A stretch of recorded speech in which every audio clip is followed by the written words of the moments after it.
तेषाम ही शरणम स्वयं विन्दन्ते ते परम अमृतम तात्र निरता। इसका हिंदी अनुवाद, सभी शुभाशुभ भावों के निषेध होने से अशरण होंगे, नहीं रमेंगे निज स्वभाव में। अरे मुनीश्वर तो निज दिन निज में ही रहते, निजानंद के परमामृत में ही नित रमते।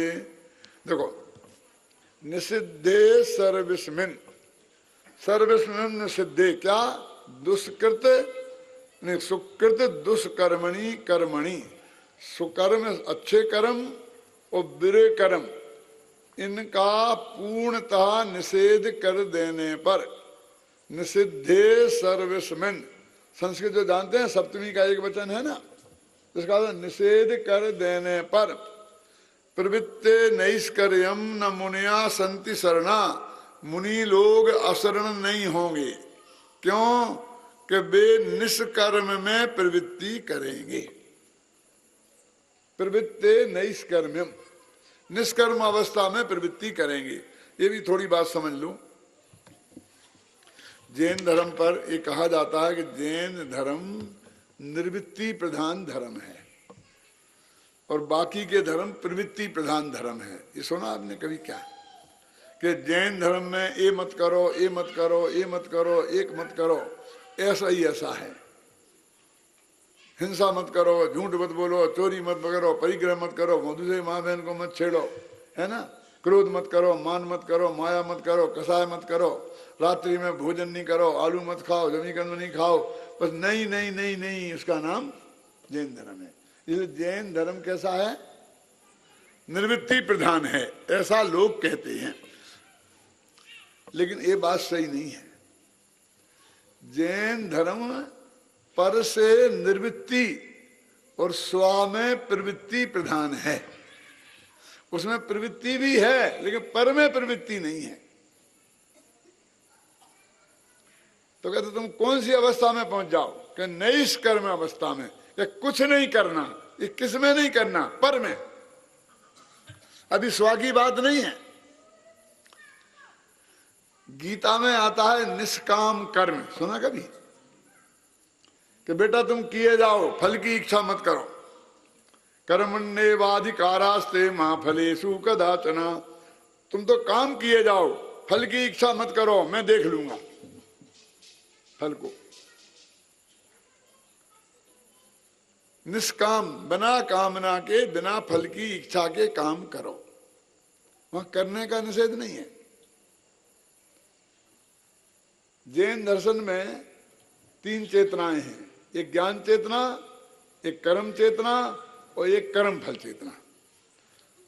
तो गीता कर्म चेतना तक पहुंची, कर्म फल चेतना का उसने निषेध किया। मैं बहुत संक्षेप में बता दूं आपको, जो विद्वान है वे भी समझ लेवे और जो बिल्कुल नए नए हैं वे भी समझ लेवे। बस जिनको खाने भोगने की इच्छा है, करने की कुछ इच्छा नहीं है, यदि उन्हें भोगने को मिल जाए तो वे करवट भी नहीं बदले। ऐसे लोग होते हैं कुछ। उनको कहते हैं अजगर करे न चाकरी, पंछी करे न काम, और दास मलूका कहे गए सबके दाता राम। ये पशु पक्षी हैं, 1 इंद्री 2 इंद्री 3 इंद्री 4 इंद्री तक, ये सब कर्म फल देने वाले हैं। पर उन्हें जो चाहिए वो मिल जाए तो वे हिले ही नहीं। उन्हें करने का कोई विकल्प नहीं है, करना पड़ता है वो भोगने के लिए। और मनुष्यों में, खासकर पंचेंद्रीय श्रेणियों में कर्म चेतना वाले होते हैं। अब कर्म चेतना वालों का उदाहरण दूं, ये माताएं बहनें हैं ना, इन्हें बढ़िया बढ़िया माल मसाला बनाकर खिलाने में जितना मजा आता उतना खाने में नहीं। ये बच्चों को, पति को खूब खिलाएंगी, इतनी खुश होंगी, फिर खुद खाएंगी नहीं, बची रहेंगी। हैं? उनको जो, जिनको काम करने में मजा आता है, भोगने में नहीं, वो कर्म चेतना प्रधान वाले लोग हैं। आदमियों में भी होते हैं, वो करते ही रहें, करते, सब लोग शांति से प्रवचन सुने, इसके लिए दौड़ दौड़ के जाएंगे, ये लगाएंगे, ये करेंगे, वो करेंगे, ये करेंगे, सब जगह को लाएंगे, जगह करवाएंगे वे करके, और जब प्रवचन शुरू हो जाएगा तो जाके आराम से फिर बैठ जाएंगे, सो जाएंगे। उन्हें प्रवचन लोग शांति से सुने, इसकी व्यवस्था में जितना रस है उस सुनने में इतना रस नहीं है। और कुछ लोग ऐसे हैं कभी यहां से वहां हिलना नहीं चाहते हैं, लेकिन उनको प्रवचन सुनने में ऐसा रस है कि एक शब्द छोड़े नहीं। समझिए ना, तो एक करने की प्रवृत्ति वाले लोग होते हैं, हजारों होते हैं ऐसे, करें करो करो करो, बस उन्हें व्यवस्था बना, उन्हें सौंप दो पंच कल्याणक है और आपको भोजन की व्यवस्था है और बढ़िया, अरे आप चिंता नहीं करो, एक से एक बढ़िया बनाऊंगा, बढ़िया से बढ़िया सब बनाऊंगा मैं। अब कहें प्रसाद आप पंडाल में आ ही नहीं पाओगे कि कोई बात नहीं है, मैं दूसरी जगह कहीं पंच कल्याणक होगा वहां देख आऊंगा। उन्हें कोई रस नहीं है किसी का प्रवचन सुनने में, किसी का उस करने में, बराबर वो उसमें। ये कर्म चेतना वाले लोग हैं। ये ज्यादा प्रवचन करना खतरनाक है भाई साहब, फिर हम किसी से कहेंगे तो काम नहीं करेगा। क्यों? देखो शास्त्र की बात है। तो एक ज्ञान चेतना वाले हैं, जो कुछ हो रहा है सहज भाव से जान लो, अपने को भी जान लो, पर को भी जान लो, पर को जानने को वहां से चित्त हटा लो, अपने को जान ले के उसे जम जाओ, बस कोई ज्ञान चेतना वाले हैं। क्या देखो, ये इसने कहा ये सही नहीं कहा, ये गलत कहा, इसको रोकना चाहिए, ये नहीं है ज्ञान चेतना वाले। ये तो करने वाले में चले गए। ये हुआ ये जान लिया, ऐसा हो रहा ये जान लिया, ऐसा नहीं हुआ ये जान लिया। समझ गए ना? वो कहते हैं मेरी मियाँ की दौड़ कहाँ तक है? मस्जिद तक। आत्मा का स्वभाव कहाँ तक है? जानने तक। तो जान लिया वीतराग भाव से। अरे भाई साहब क्या बात करते हो, ऐसे ही चलता रहा तो क्या होगा आपको पता है? सब बर्बाद हो जाएगा। ठीक है, उसे जान लेंगे कि बर्बाद हो गया। क्या? वो ज्ञान चेतना वाले हैं। तो वो कहते हैं मुनिराज जंगल में गए हैं तो किसका क्या होगा ये चिंता लेके जाएं। अब ये मंदिर पूरा बनेगा कि नहीं बनेगा, ये ऐसा वहां होगा कि नहीं होगा, तो वे काल में गए। वे तो अपने अंदर में आए, बाहर की चीजें जो ज्ञान में आ जाएंगी वो जान लेगी कि सब बन गया, ये बढ़िया, ये जान लेंगी ये बन गया। यदि ये मानस में नहीं बनता तो ये मुनिराज क्या करते? क्यों? कि ये जान लेते कि नहीं बना, नहीं बना। वे तुमसे कहने नहीं आते कि मोटानी क्या किया, तुम एक मानस तक नहीं बना सकते हो, तुम्हें शर्म नहीं आती? कोई चक्कर नहीं। तुम्हें शर्म आएगी तो जान लेंगे, नहीं आएगी तो जान लेंगे कि प्रवृत्ते नैष्कर्म्यम, कि वे मुनि जो घर काय के लिए छोड़ा है कि निष्कर्म में प्रवृत्ति करने के लिए हम कुछ नहीं करेंगे, ना शुभ करेंगे ना अशुभ करेंगे, ना अच्छा करेंगे ना बुरा करेंगे, हमें पर में कर ही नहीं सकते हैं। इस श्रद्धा पूर्वक हम तो अपने को जानेंगे, और पर को क्या जानने में आ जाएगा तो नो ऑब्जेक्शन, नहीं आएगा तो कोई रस नहीं। देखो मैं पढ़ता हूं, सुकृत माने पुण्य और दुष्कृत माने पाप, सभी प्रकार के कर्मों का निषेध किए जाने पर निष्कर्म अवस्था में प्रवर्तमान निर्वृत्तिमय जीवन जीने वाले मुनिजन कहीं अशरण नहीं हो जाते, कि उनको कोई शरण नहीं रही, अब हाय राम क्या करें, ऐसा कुछ नहीं है। क्योंकि निष्कर्म अवस्था में ज्ञान में आचरण करता हुआ, रमण करता हुआ, प्रणमन करता हुआ ज्ञान ही उन मुनिराजों की परम शरण है। वे मुनिराज स्वयं ही उस ज्ञान स्वभाव में लीन रहते हुए परम अमृत रस का पान करते हैं, अतीन्द्रिय आनंद का अनुभव करते हैं, स्वाद लेते हैं। उक्त छंद में आचार्य देव यह कहना चाहते हैं कि कोई व्यक्ति यह कहे कि यदि हम शुभ अशुभ दोनों ही भावों का निषेध कर देंगे तो फिर सर्व कार्यों से निवृत्ति ले लेने वाले मुनिराज क्या करेंगे? उन्हें तो कोई काम ही नहीं रहेगा। कहते अपना आत्मा का कल्याण करना काम है ना। मैं आपको बिल्कुल सही घटना सुनाता हूँ, नाम नहीं बताऊंगा। एक महाराज के पास जाने का इस प्रसंग बना तो हमने उनसे कहा कि महाराज आपसे थोड़ी चर्चा करनी है, तो कौन से समय आ जाए, कब ठीक रहेगा? चाहे जब आ जाओ। मैं कहते नहीं, जब आपको समय हो बता दो तो उस वक्त हम आएंगे। तो अभी तक अरे हमें तो भैया समय ही समय है, हमें क्या काम है, हम तो 24 घंटा खाली ही बैठे हैं। काम वाले तो तुम लोग हो, तुम्हें जब आना हो आ जाना। क्या कह रहे, क्या हुआ? फिर मैंने बहुत प्रेम से कहा कि क्या बात करते हो, आपको सामायिक नहीं करना, सुबह 6 घड़ी सामायिक करोगे, दोपहर में 6 घड़ी सामायिक करोगे, शाम को 6 घड़ी सामायिक करोगे, रात में मौन व्रत होगा, तो अब तो बहुत लिमिटेड समय रह गया ना। आहार के समय आहार को जाओगे, बिहार के समय बिहार को जाओगे, और अपने जो मुनि संघ हैं उनको कोई प्रायश्चित देना हो तो वो करोगे। ये सब ये तो बाहर के काम है जो सारा दुनिया जानती है। अब इनमें से कहाँ थोड़ा बहुत समय बचेगा, उसमें भी आप आत्मा में लगोगे।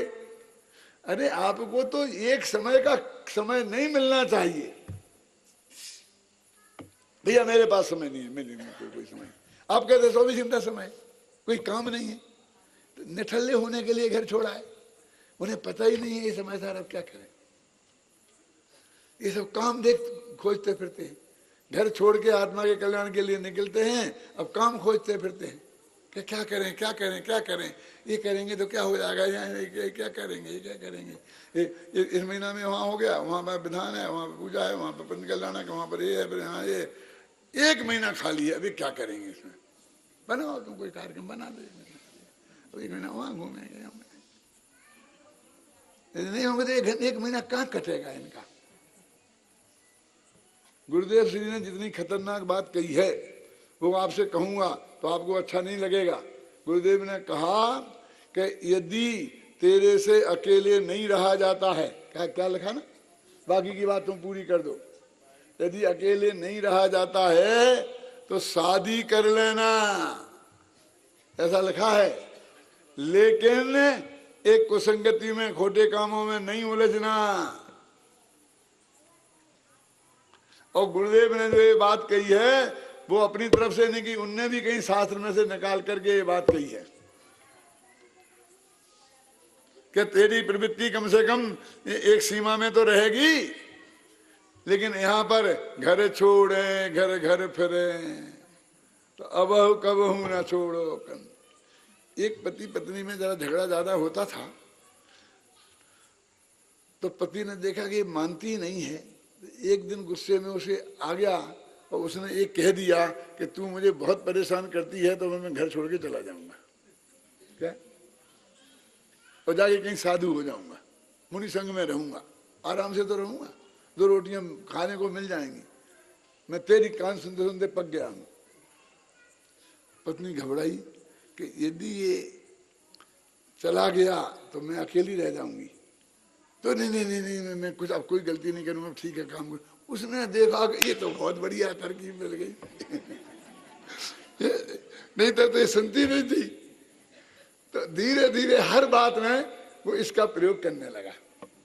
1 गिलास पानी लाना, अरे मैं काम कर रही हूँ, तुम 1 गिलास पानी भर के नहीं पी सकते हो, तुम घर में करेगी तो मैं दीक्षा ले लूंगा, फटाफट गिलास पानी आ गया। अब धीरे धीरे वो पत्नी बहुत परेशान हो गई, इनकी हाजिरी भरते भरते बहुत परेशान हो गई। तो वो एक महाराज के पास गई, तो महाराज मेरे पति बहुत बैरागी हैं, बात बात में उन्हें वैराग्य आ जाता है और घर छोड़ के साधु होने की धमकी देते हैं। मैं ही जानती हूं कैसे मैंने उन्हें रोक रखा है घर में। तो महाराज ने कहा कोई घबरा मत, मैं तुझे एक मंत्र देता हूं, तो जब भी तेरे पति घर छोड़ के भागने लगे तो तू उस मंत्र को जोर जोर से जाप करने लगना, जोर जोर से बोलने लगना, कुछ दिनों में तबीयत ठीक हो जाएगी उनकी। क्या दिया मंत्र? उसने मंत्र दिया, घर छोड़े यदि हरि मिले तो अबहु छोड़ो कंत, और घर छोड़े घर घर फिरो तो कबहू न छोड़ो घंत। क्या कहा कि यदि घर के छोड़ने से तुम्हें भगवान की प्राप्ति होती है तो तुम मेरे पे कृपा करके मत रहो, अभी छोड़ के चले जाओ, अर्थ उसका ये था। और यदि एक घर छोड़ के और घर घर के चक्कर काटना हो, एक पत्नी छोड़कर हजारों माताओं बहनों को दृष्टि डालनी हो, क्यों? एक घर का मकान बनाने से दुनिया भर के मकान बनाने हो, समझ गए ना आप? तो कहूं नहीं छोड़ना। मैं तारी बिना पढ़ी लिखी थी, वो तो मंत्र याद कर लिया था, उसकी अर्थ समझ में कुछ नहीं आया था। लेकिन पति तो पढ़ा लिखा था ना, तो वो समझ गया ये कह रही है कि तुम घर छोड़ दो, अभी चले जाओ, अभी चले जाओ। जाना थोड़ी था, उसे तो धमकी देनी थी, तो उसने धीरे धीरे धमकी देना बंद कर दिया। अब ये हथियार काम नहीं आएगा। तो ऐसे ही कहते भाई कि तुमने घर काय के लिए छोड़ा? अपने आत्मा के कल्याण के लिए। और ये कहते हो हमें कोई काम ही नहीं है, अब हम क्या काम करें? अब काम तलाशते फिर रहे। अपने आत्मा का कल्याण का काम 24 घंटे का काम है भाई साहब, उसमें से 1 मिनट भी बचना नहीं चाहिए था आपको ये दुनियादारी के व्यर्थ की बातों में उलझने के लिए। आत्मा का ही कल्याण करने के लिए आपको लगना चाहिए था। इसलिए कहते हुए मुनिराज माने अवृत्ति, सम्यक दृष्टि, अनुवृत्ति, और मुनिराज माने सभी ग्रह त्यागियों के लिए ये बात है कि वे उनके लिए उनका भगवान आत्मा परम शरण है। शेषकर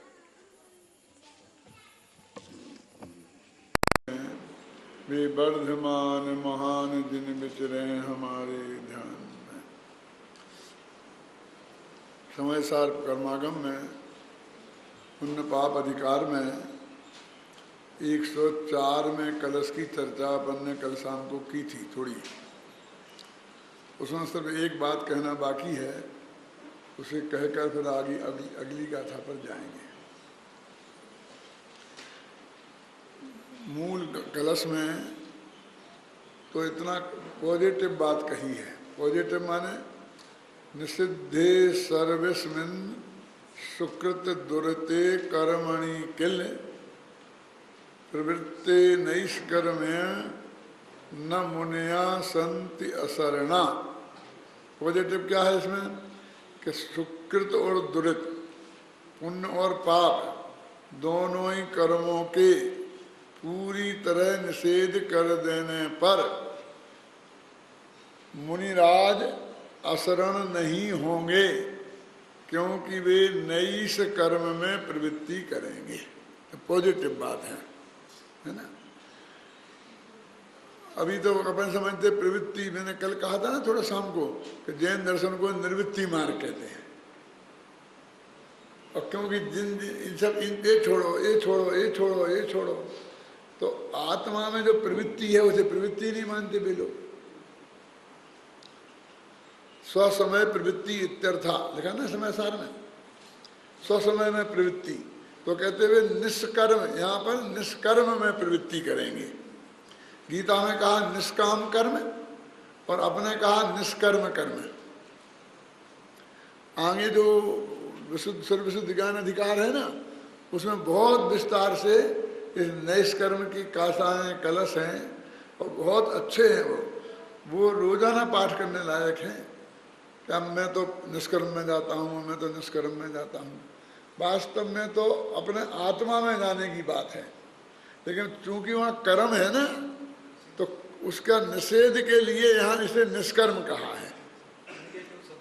ये नेगेटिव शब्द का प्रयोग है, लेकिन निष्कर्म में प्रवृत्ति है, तो प्रवृत्ति मार्ग, पर से निर्वृत्ति और स्वा में प्रवृत्ति, ये जैन दर्शन है।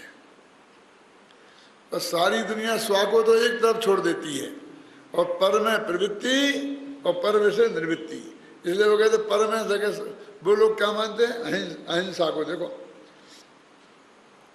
कि अहिंसा का कोई पॉजिटिव स्वरूप है ऐसा बोलते हैं। जब मेरा व्याख्यान सुनते हैं अहिंसा का 1 घंटे का, वो तो मैं राग आदि का उत्पत्ति नहीं होना ये सब बताता हूँ ना, तो वो कहते हैं अहिंसा कोई नेगेटिव ही नेगेटिव है क्या कि ये नहीं करना, ये नहीं करना, ये जीवों को नहीं मारना, राग नहीं करना, कोई उसका पॉजिटिव स्वरूप है कि नहीं है?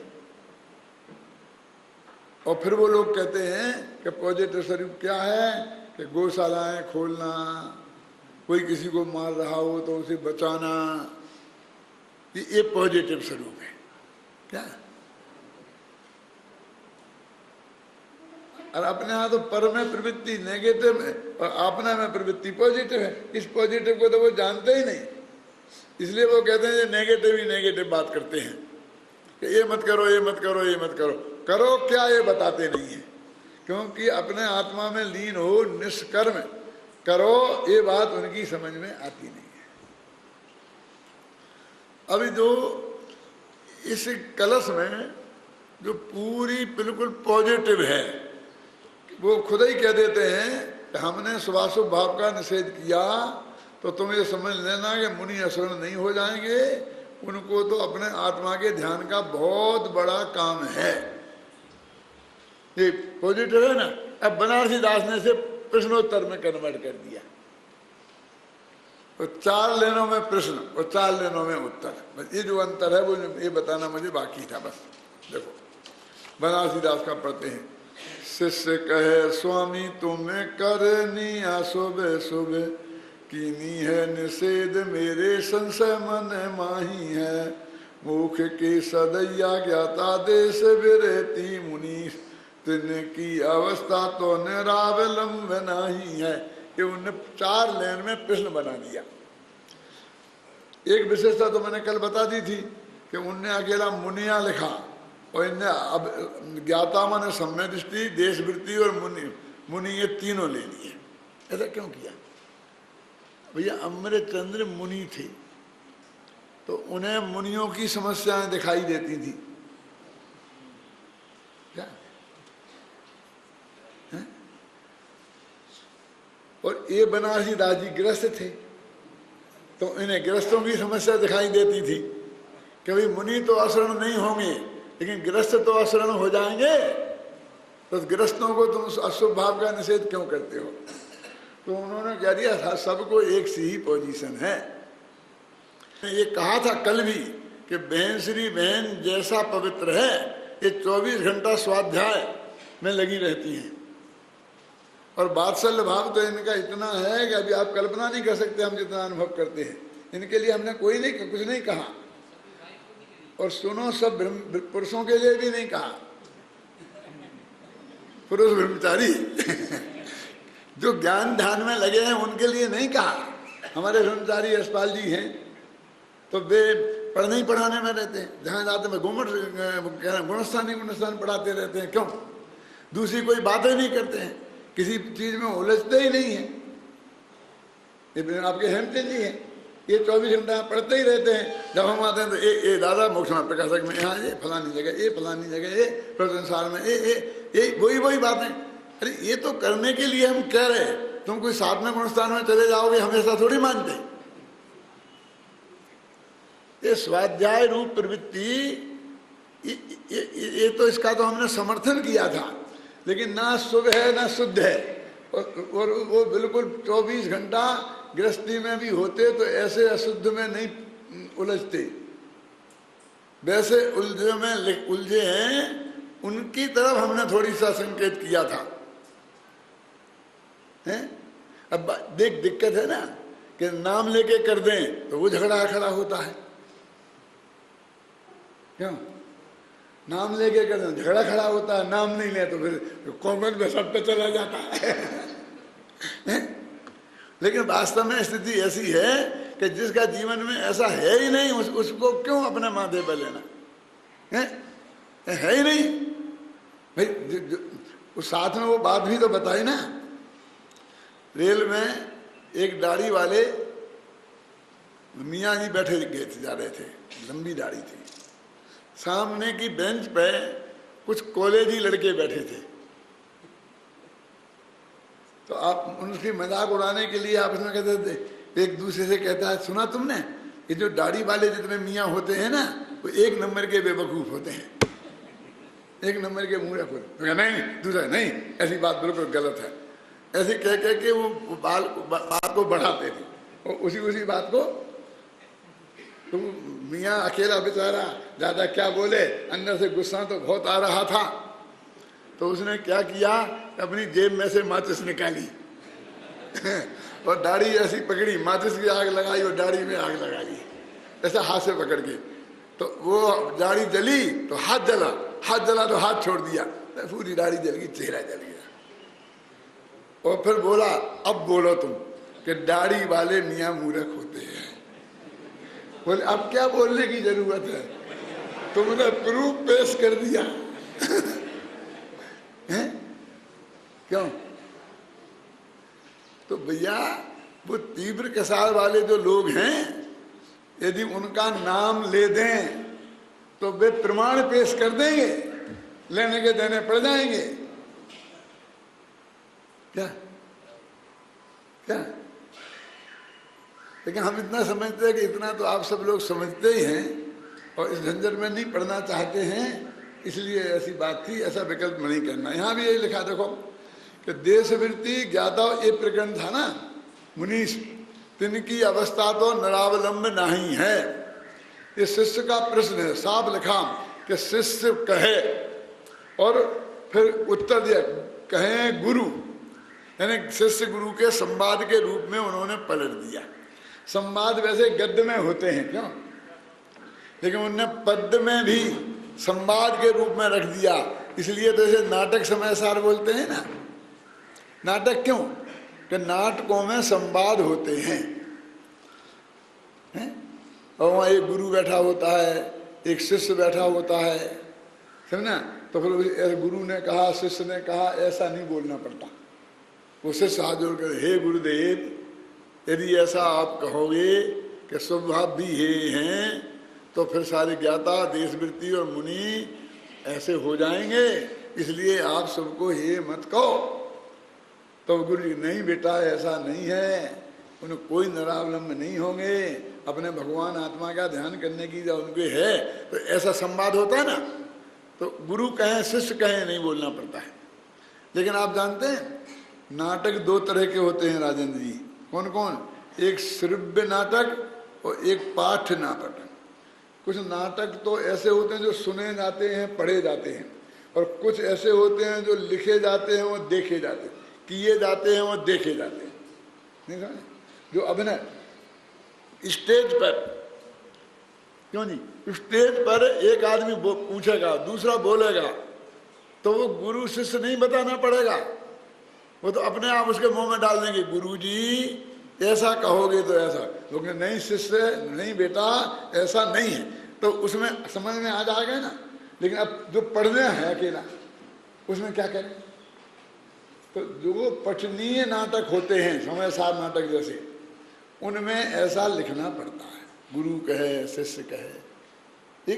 ये सब काव्य की विधाएं हैं, काव्य शास्त्र में ये सब बातें लिखी हैं जो मैं आपको बता रहा हूं। ये कोई ऐसे अपने मेरे पेट में से पैदा नहीं की हैं, सब साहित्य में से ही पढ़ी हैं, ख्याल में नहीं ना। अब गुरु क्या कहते हैं? कहे गुरु कर्म को नाश अनुभव अभ्यास, ऐसो अवलंब उन ही को उन पाई है। अरे भाई, उनके पास उनका अवलंबन है ना, अनुभव का अभ्यास, उन्हें क्या करना है? हम लोग भी बाहर जाते हैं, कहीं जाते हैं, वहाँ वैसे विदेश जाते हैं, तो वहाँ पर दिन भर ये सब लोग चले जाते हैं नौकरी पर, और हम अकेले घर पर पड़े रहते हैं। तो वो लोग कहते हैं आपका मन नहीं लगता होगा। मैं हमें क्या करना मन का, हमारे पास एक किताबें हैं ना, शास्त्र, आप चिंता मत करो, हमारी चिंता मत करो। हमको कोई 8 दिन भी अकेले रहना पड़ेगा तो हमें अकेलापन नहीं रहेगा, क्योंकि हम इन किताबों के साथ रहते हैं। और जो किताबों का स्वाध्याय नहीं करते हैं, उनके लिए 1 घंटा काटना मुश्किल हो जाता है, चाहे रेल में हो चाहे प्लेन में हो। क्यों? एक किताब साथ में रखो, पता ही नहीं चले कब से कहाँ पहुंच गए, है ना। तो वो कहते हैं कि उनके पास है ना, वो आत्मा का ध्यान वाले तो हाथ में किताब भी नहीं लेनी पड़ेगी, है ना। वो तो किताब ले, स्वाध्याय के लिए तो किताब लेनी पड़ती कि नहीं लेनी पड़ती है।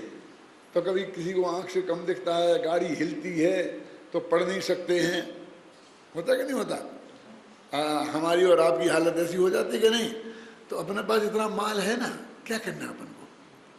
मैं हर एक से एक बात कहता हूँ, आज आपसे फिर कहता हूँ, कहा भी होगा कि भैया जब से दिखाई देना बंद हो, उसके पहले इतना स्वाध्याय कर लेना कि फिर किसी दूसरे से नहीं कहना पड़ा कि भैया तू सुना। क्यों? जब तक सुनाई देता है तब तक गुरुदेव से जैसे महापुरुषों के प्रवचन इतने सुन लेना कि जब कान सुनना बंद कर दें तो किसी से फिर क्या कहोगे कि तुम सुना दे, क्या कह दे? आंख ने देखना बंद कर दिया, कान ने सुनना बंद कर दिया, फिर क्या होगा? कि अपने पास अंदर में इतना माल हो कि हम उसको ही घोंटते रहें कि साहब हमें तो याद नहीं रहता है, कविता याद नहीं रहती है। लेकिन कविता की क्या जरूरत है? वो जो वस्तु का स्वरूप प्रतिपादन किया है, तुम अपनी भाषा में उसे सोचते रहो ना। और भाषा में सोचना क्यों बोलते हैं? मन में तो भाषा बोली नहीं जाती है, फिर भी अपन मन में भी मनो का ऐसे विकल्प चलते हैं भाषा रूप। देखो बिल्कुल आप बोलो नहीं तो मैं शुद्ध हूँ बुद्ध हूँ ऐसा आवाज नहीं निकले, तो भी अंदर में मैं शुद्ध हूँ बुद्ध हूँ ऐसा विकल्प चलता है कि नहीं चलता है? इसके भी आगे फिर वो निर्विकल्प किसे बोलते हैं कि वो विकल्प भी चला जाए और मैं शुद्ध हूँ बुद्ध हूँ का रटन, वो ऐसा भगवान आत्मा का अंदर में उसे बोलते अजपा जाप, कि बिना जपे का जाप। वो स्थिति हमें प्राप्त कर लेना चाहिए, फिर हमें कभी कोई अकेलापन नहीं लगेगा। ऐसा तो हो गई ना कि जब हमें बेड रेस्ट हो जाएगी और हम चल फिर नहीं पाएंगे तो बाल बच्चे ये सब 24 घंटा हमारे साथ थोड़ी बैठे रहेंगे, और हमारे शिष्यगण भी। देखो वो तो अभी अपने उम्र के हैं ना, उन्हें अपने आजीविका भी करनी है और अपनी उम्र के हिसाब से सारे और जीवन की तरक्की के काम करना है, मनोरंजन करना है, सब करेंगे। वो हमारी आपकी सुबह शाम खाने पीने की व्यवस्था देख देंगे, क्यों आवश्यकता की पूर्ति कर देंगे। बाकी 24 घंटा तो हमारे पास नहीं बैठे रह सकते। वो क्या करेंगे? बैठे रहेंगे तो उनकी शक्ल हमें दिखती नहीं है, उनके शब्द हमें सुनाई नहीं पड़ते, करते हैं। बैठे बैठे भी क्या करेंगे? क्यों है? तो अपने पास इतना माल होना चाहिए है, गुरुदेव का दिया हुआ है। अभी तो यह कैसेट लगा लो, जब तक सुनते हो तब, नहीं पढ़ पाते हो तो कैसेट लगा लो। लेकिन एक दिन ऐसा भी आएगा तो कैसेट भी समझ में नहीं आएगी, सुना ही नहीं देगी तो समझ में कहां से आएगी? ये इसमें लिखा है ना, गुरु कहे कर्म को नाश। कर्म का नाश कैसे होता है? अनुभव का अभ्यास, अनुभव का अभ्यास करो। देखो लिखा ना, ताते जिन बर कथित तत्व अभ्यास करीजे। और जिन बर कथित तत्व अभ्यास का मतलब, अभ्यास को हमने बोल दिया पढ़ना, और जिन बर के तत्व है ना जीवा जीवाश्रम बंध संबंध जरा मोक्षास तत्व। क्यों ऐसा नहीं? जिनवर ने जो तत्व कहा है, जो तत्व कहे हैं नहीं बोल रहा हूं मैं, क्या बोल रहा हूं? जो तत्व कहा है, क्या मतलब कि उन्होंने बताया है पुण्य पाप मुक्ति का मार्ग नहीं है, ये तत्व है। क्यों? सब पर्याय क्रमबद्ध हैं, ये तत्व है। एक देव दूसरे देव का कर्ता नहीं है, ये तत्व है। जीव जीवाश्रम बंध यही तत्व नहीं है, ये सब तत्व है। इसका अभ्यास करो।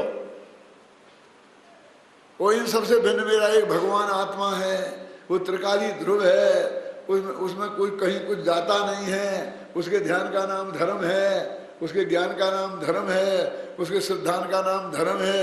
ये सब तत्व है। ताते जिन वर नहीं गहे गुरु कर्म को नाश अनुभव अभ्यास, ऐसो अविलंब उन्हें ही को उन्हें पाही है। उनका माने ज्ञाता देश बरती मुनीष। अब अपन उन्हीं का माने अपना, अब ज्ञाता अपन को तो अपना काम करना है ना भाई। तुम्हारी मूल वस्तु तो तुम्हारे पास है, तुम्हारा क्या गया है? जब मैं ये बात एक दफा समझा रहा था तो एक बुजुर्ग भाई बोले कि पंडित जी ऐसा ना हो जाए कि गोला बदल जाए। क्या गोला बदल जाए? मैंने नहीं आया समझ आपकी, मेरी समझ में भी नहीं आया था। मैंने पूछा भैया गोला बदल जाए मैंने क्या? तो बोले आप नहीं जानते हो कैसे बुंदेलखंडी हो। ये आते हैं ना सोना ठगने वाली। तो एक घर गए, एक माता बहन से कहा कि मैं तुम्हारा घर का जितना सोना है वो सोना निकाल के लाओ तो मैं दुगना कर दूंगा। एक चूड़ी डालेंगे तो 2 चूड़ी बन हो जाएंगी।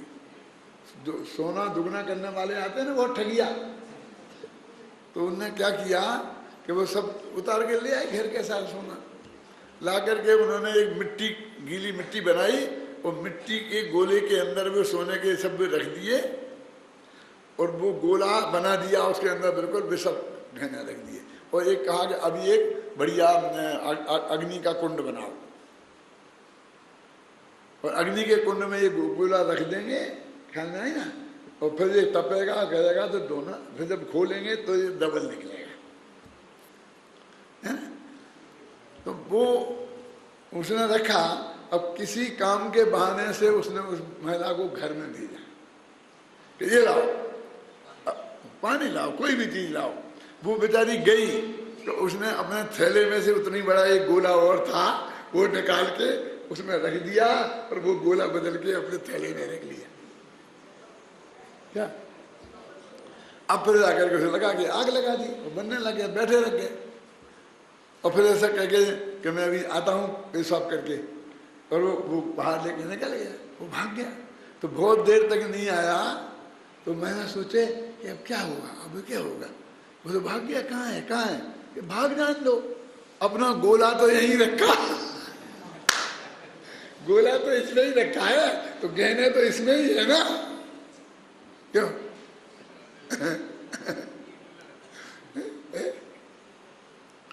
तो माल तो चला गया था।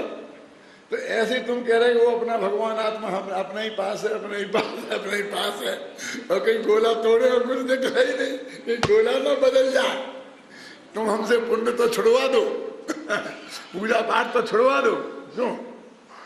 और अंदर में जो गोला है ना तुम्हारा आत्मा का शुद्ध ना, नरेटी का सफेद सफेद, और वो गोला अंदर सड़ा निकलेगा, निकला ही नहीं, तो क्या होगा। हाँ ऐसा कह रहे, पता नहीं। गुरु कहे गुरु कर्म कोना से अनुभव अभ्यास, ऐसो अवलंब उन्हीं ही को उन्हें पाही है, निरूपाधि आत्म समाधि सोई शिव रूप, और दौड़ धूप पुदगल पर छाई है। अब जो और दौड़ धूप माने क्या होगा भैया, दौड़ धूप माने शुभ भाव। ये दौड़ धूप है, वो कहते कुछ नहीं है, इसमें कुछ नहीं रखा है, ये सब पुद्गल का खेल है, इसमें क्या दम है। वो शुभ भाव को पुद्गल कह रहे हैं, और दौड़ धूप पुद्गल की परछाई है। मैं एक सच्ची घटना आपको सुनाता हूँ कि जब मैं मुरैना विद्यालय में पढ़ता था और 11-12 वर्ष का रहा हूँ। बेटा तुमसे भी छोटा हो सकता है, तुम कितने वर्ष के हो, 15 के, हम तो 12 के थे। तो उस वक्त हमारे मंदिर में एक मूर्ति थी खड़ी, और उसके पैर टूट गए थे। वो सोनागिर में आज भी रखी है, जहाँ भी टूटी फूटी मूर्तियाँ रखी ना, खड़ी, इतनी खड़ी मूर्ति है संगमरमर की, पैर टूट गए हैं यहाँ पंजे। तो दूसरी मूर्ति पद्मासन विराजमान करने के लिए वेदी प्रतिष्ठा हो रही थी। तो उन्होंने कहा जाप करना है, तो हमें भी बैठा दिया जाप में। अभी जाप में आप लोग बैठे होंगे तो आपको भी अनुभव होगा।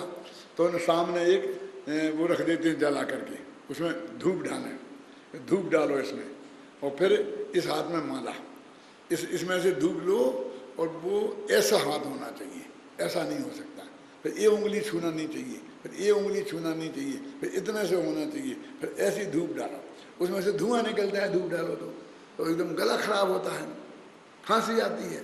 अब इससे माला बढ़ाओ, जब माला पूरी हो जाए तो एक बादाम यहाँ से उठा के यहाँ रख दो। तो ये आप जाप करो। मैंने कहा भैया हमारे बस की इतना नहीं है एक बोले, एक बढ़िया चटका है, फिर यहाँ ये डाले, फिर ऐसा हाथ ना लग जाए, ये हम नहीं कर सकते। कि नहीं आप नहीं करोगे तो ये गिनती कैसे होगी। मैंने कहा यही करेंगे, मंत्र का जाप क्या करें, तो क्या करोगे। मैंने कहा हम तो अकेले कुछ नहीं करेंगे, और नमोकार जो भी तुम मंत्र दे रहे हो शांति से वो बोलेंगे। सही घटना है। हम वो माला का गुड़िया भी आगे नहीं बढ़ाएंगे, हम उंगली में भी आगे नहीं बढ़ेंगे, और हम जाप करेंगे मंत्र का। तो गिनती कैसे होगी। कि हमारे पड़ोस में जो बैठा है ना, हम उसके साथ बैठेंगे और जब वो उठेगा तब उठेंगे, और जितनी वो अपनी मालाएं लिखे उतनी हमारी लिखे। क्या है? अब ये कोई गुरुदेव ने नहीं बिगाड़ा हमको, हम तो पहले ही के बिगड़ाए। तब हमारे दिमाग में आता था ये क्या आडंबर है? हम मुरैना विद्यालय में पढ़ते थे ना, तो हमारे गुरुजी बीसपंथी थे, तो वहां पर पंचामृत अभिषेक और फूल पत्ती सब होता था, और दो विद्यार्थियों की पूजा करने की ड्यूटी रहती थी और एक को फूल लाने की ड्यूटी, बगीचे में से फूल तोड़ के लाने की थी। तो छोटे बच्चे होते थे उनको फूल तोड़ के लाने की रहती थी ड्यूटी, और बड़े बच्चे होते थे उनको वो रहती थी पूजा करने की। तो पहले हमारा फूल लाने में नंबर होता था, तो उस दिन हमारा पेपर था और फूल का नंबर भी था। हम नहीं लाए फूल, नहीं आए तो कहीं कहाँ यार फूल नहीं आए, किसका नंबर है, खोजा खाजी हुई। हम वहाँ पढ़ाई कर रहे थे, एकदम गुरुजी आ गए, क्या फूल क्यों नहीं लाए? हमारा पेपर है, आधे घंटे बाद तो पेपर देने जाना है, तो नहीं लाए। तो फूल नहीं तो फिर ऐसे पास हो जाओगे क्या? ऐसा बोले वो मक्खनलाल जी थे, ऐसे पास हो जाओगे। माने उन्हें क्या कहा? फूल लाने से यदि पास होते हैं तो हमें पास नहीं होना है। उनसे कहा फूल लाने से पास होने का क्या संबंध है? पास होने का संबंध तो पढ़ने से है ना। और ये भी कहा साथ में कि आज तक हुकुमचंद को फैल करने वाला पैदा नहीं हुआ है। क्या बकता है, क्या बकता है? क्या आपने ऐसी बात क्यों कही? नंबर 2 कम आएंगे तो ज्यादा आएंगे, अलग बात है, लेकिन पास होने की बात क्यों करते हो? कोई तर्क है, कोई युक्ति है? इसका नाम जाप है, इसका नाम माला है। काय की माला, काय का जाप? तेरा भगवान आत्मा है। हम तो ये कहते हैं कि तुम अपने अंतर जल्प होवे तो बढ़िया, बहिर जल्प होवे तो बढ़िया, और ना होवे तो उससे बढ़िया, पर उपयोग उधर रहे। इतनी सी बात है। इसमें क्या क्या बात है? इसमें क्या करना है और क्या नहीं करना है? ये नहीं करना, ये नहीं करना, ये नहीं करना, ऐसा बोल तो बोलना नहीं, सोचना नहीं। ये मैं नहीं कह रहा हूं, द्रव्य संग्रह में लिखा है। माँ चिट्ठई माँ जमपई माँ चिंतई, है ना, हो थिर में अम्मी, अपने में थिर हो जाओ। माँ जमपई माने बोलो मत, माँ चिंतई सोचो मत, और माँ चिट्ठई चेष्टा मत करो, मैंने मनोवचन कहा थे। और अपने में थिर हो जाओ, फिर एक मेव थिर, ऐसा है ना, वो उसका नाम ध्यान है? हाँ, यही परम ध्यान है, ऐसा द्रव्य संग्रह में लिखा है, जो मैंने पढ़ी है गाथा। निरुपाधि आत्म समाधि सोई शिवरूप, और दौड़ धूप उद्गल परछाई है। और सारी क्रियाओं को आचार्य दौड़ धूप कह रहे हैं। दौड़ धूप कोई अच्छा शब्द नहीं है। क्या कि मुफ्त की दौड़ धूप करने से क्या फायदा है? काय को दौड़ धूप कर रहे हैं, काय को दौड़ धूप कर रहे हैं? कि क्या करें, सब गड़बड़ हो गया, क्या है कि वो चंदन तो है ही नहीं है तो मत रहने दे, क्या फर्क पड़ता है? जल को 2 थाली में बांट लेंगे, 2 कटोरी में, वो एक को चंदन मान लेंगे और एक को जल मान लेंगे, चढ़ा देंगे, काय को रो रहा है? नहीं है तो नहीं रहना दे।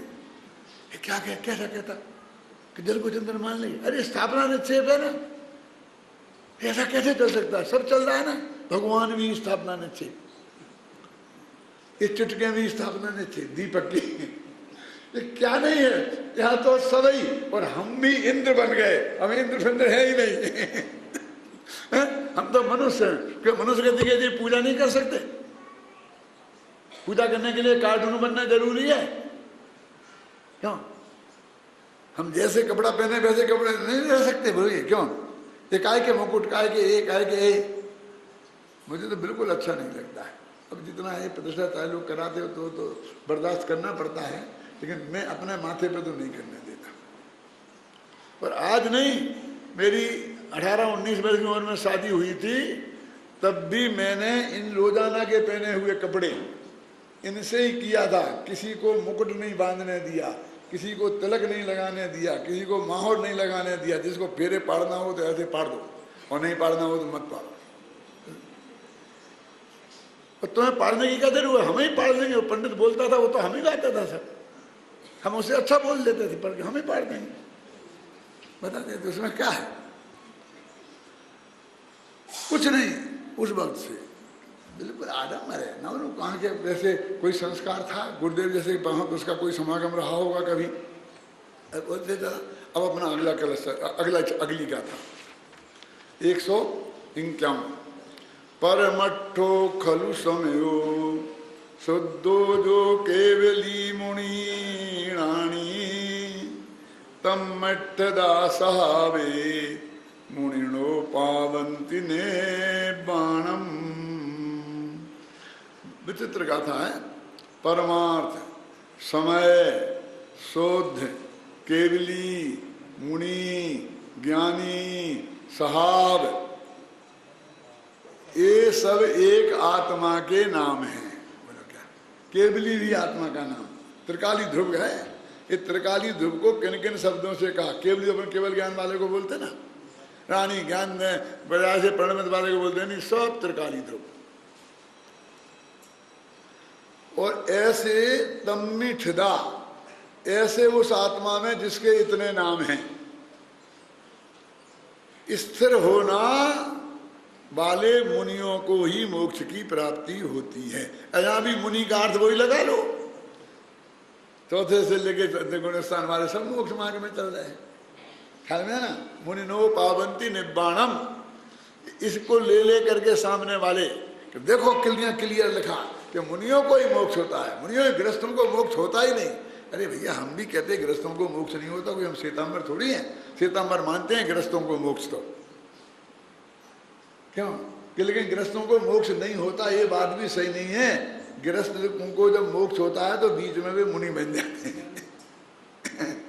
अब समझ आए ना, मुनि बन जाते हैं, मोक्ष होता है।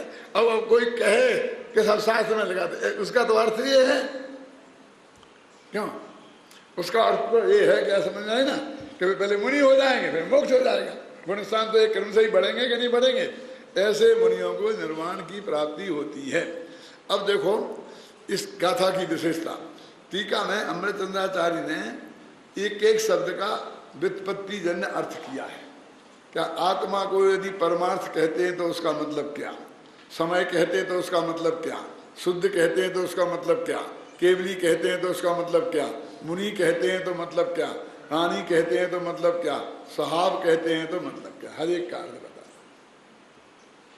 है ना। अब एक कमी, अमृतचंद की कमी बताते हो ना, है तो बतानी पड़ेगी भैया। लिखी भी है इसमें, घबराना नहीं। मैंने इसमें उन्होंने ये तो सब बताया, लेकिन नीचे की पंक्ति का अर्थ ही नहीं किया। अकेला नीचे की पंक्ति में सहाब शब्द का अर्थ किया और बाकी को छोड़ दिया। मुनिनो पावंती निब्बाणम, इसका कोई अर्थ नहीं किया संस्कृत टीका में।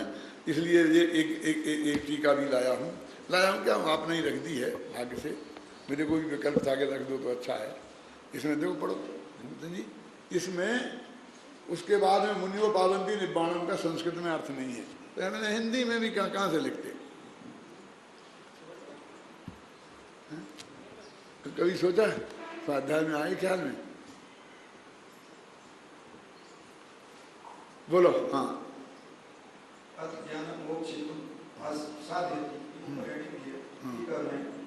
ज्ञानमेव मोक्षेतु, ज्ञानस्य स्वभासु कर्मणो अवन्दितत्वे सति मोक्षेतु तस्य तथोक्ते तत्तु सकल कर्मादि जात्यंतर विविध चित जाति मात्रा परमार्थ आत्मा इति यावत् सातु युगपत् एक ही भाव प्रवृत्ति ज्ञान गमन दया, ज्ञान गमनमय दया समय सकल नए पक्षों असंकीर्ण एक ज्ञान दया सुधा। केवल चिन्मात्र वस्तुतया केवली मनन मात्र भावतया मुनि स्वयमेव ज्ञानतया ज्ञानी स्वस्य भवन मात्रतया स्वभाव स्वतश्चितो भवन मात्रतया सद्भावो वाहिति शब्द भेदे भी नाचे वस्तु भेदा। खत्म करे ना, नीचे की आता आता नहीं है ना। अब देखो पढ़ा सबने, ध्यान नहीं जाता किसी का। हमने इसमें लिखा है खोल के कि इन्होंने नीचे गाथा में अर्थ ही नहीं किया नीचे की पंक्ति का। अब वो मैं सब लिखा है, इसमें पढ़ के सुनाता हूँ सब। अभी सुनो सब। अब मैं आपको ये कह रहा हूँ कि गाथा का नीचे अर्थ नहीं किया। मुझको ये शक है कि लेखक ने जब लिखी होगी ना, लेखक माने नकल करने वाले लिपिकार, उनसे वो पंक्ति छूट गई, बस खत्म। अब क्या करें, जब नहीं मिली तो हिंदी वालों ने भी नहीं की, हिंदी करने वालों ने जितना संस्कृत में था उतना किया। अभी रिसर्च का विषय है कि वो कहीं से 50 प्रतियां खोजी जाए, मूल प्रतियां, और किसी प्रति में वो मिल सकती है। और ऐसा भी हो सकता है कि नहीं मिले तो हम भी बना करके और वो पंक्ति की पूर्ति कर सकते हैं। क्यों? यही तो कहना है ना कि ऐसा जो आत्मा का स्वभाव, उसका जो आश्रय करते हैं, ऐसे मुनिगण मुक्ति को प्राप्त करते हैं। इसकी संस्कृत बना के लिख देनी है बस, और क्या है। क्यों? बात तो इतनी है, लेकिन हमने वो नहीं किया कि फिर कहेंगे बदल दी, बढ़ा दी, अपनी तरफ से जोड़ दिया, कुछ भी कर दिया। तो हमने दूसरा रास्ता निकाला उसका। फिर जयसेन को देखो उन्होंने क्या किया, तो जयसेन ने उसका अर्थ किया।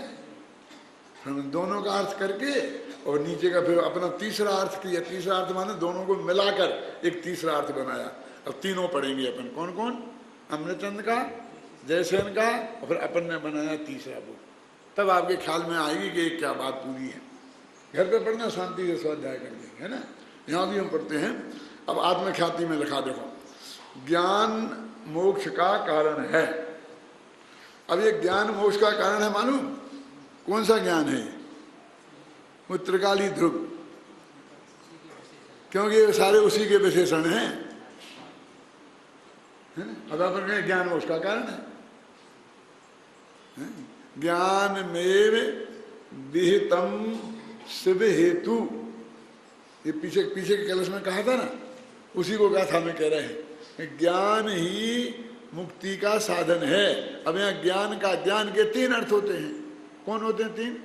ये ज्ञान नाम का, आत्मा को भी ज्ञान बोलते हैं, आत्मा ज्ञानम बोलते हैं ना। और दूसरे ज्ञान गुण को भी ज्ञान बोलते हैं। तीसरे ज्ञान पर्याय को भी ज्ञान बोलते हैं। हैं? हाँ, शुद्धोपयोग लिया था कल। और अभी आगे आएंगे सर्वासिद्धि पढ़ोगे ना, तो उसमें आएगा 3 तरह से व्याख्या होती है। प्रमीते निनेति प्रमाणम, ज्ञायते निनेति ज्ञानम, ज्ञप्ति मात्रम वा, है ना, जानाति ज्ञानम। क्या आया? नहीं समझ में कुछ नहीं आया होगा। जो जानता है वो ज्ञान है, जिसके द्वारा जाना जाता है वो ज्ञान है, अथवा जानना मात्र ज्ञान है। ये 3 तरह से व्याख्या पर्याय जानने वाले ज्ञान की। एक को बोलते हैं कर्तृवाच्य, एक को बोलते हैं कर्मवाच्य, और एक को बोलते हैं भाववाच्य। हाँ, कर्म कर्णाधारे चाणट, सर्वासिद्धि में लगा ना, कर्णाधारे चाणट। कर्ण और आधार के अर्थ में आनट प्रत्यय होता है। तो ज्ञानेन, तो ज्ञान के द्वारा जाना जाता है। ये कर्ण हो गया ना, कर्ण। और ज्ञानम जानाति, ज्ञान जानता है, ज्ञान कर्ता हो गया। तो कर्ता के रूप में भी प्रयोग होता है, कर्ण के रूप में प्रयोग होता है, और ज्ञप्ति मात्रम वा ज्ञानम, और जानना बस, ये भाववाची हो गया। समझे ना? तो ऐसा इसका अर्थ किया। अब इतने ज्ञान ज्ञान शब्द के कितने कितने अर्थ होते हैं। आप सोचें ज्ञान के क्या अर्थ? ज्ञान माने ज्ञान है, लिखा है ना, हमने लिखा, मैं पढ़ के सुना रहा हूं ना, मैं अभी पढ़ के सुना रहा हूं। वही तो ज्ञान मोक्ष का कारण है, क्योंकि वह शुभाशुभ कर्मों के बंध का कारण नहीं है। इस कारण उसके मोक्ष का कारण बनता है। वह ज्ञान कर्म आदि अन्य समस्त जातियों से भिन्न चैतन्य जाति मात्र परमार्थ है, परम पदार्थ है, आत्मा है। देखो आगे ना, ये गुण के अर्थ में नहीं है, पर्याय के अर्थ में नहीं है, तीन शब्द है। ये परमार्थ है और परम पदार्थ है ना, और आत्मा है। ये परमार्थ क्यों बोलते हैं इसे, और परम पदार्थ क्यों बोलते हैं? ये भजन आता ना, आज मैंने परम पदार्थ पायो, आज मैंने परम पदार्थ पायो। और परमार्थ, ये परम शुद्ध निश्चय नय का विषय है, इसलिए उसे परमार्थ बोलते हैं।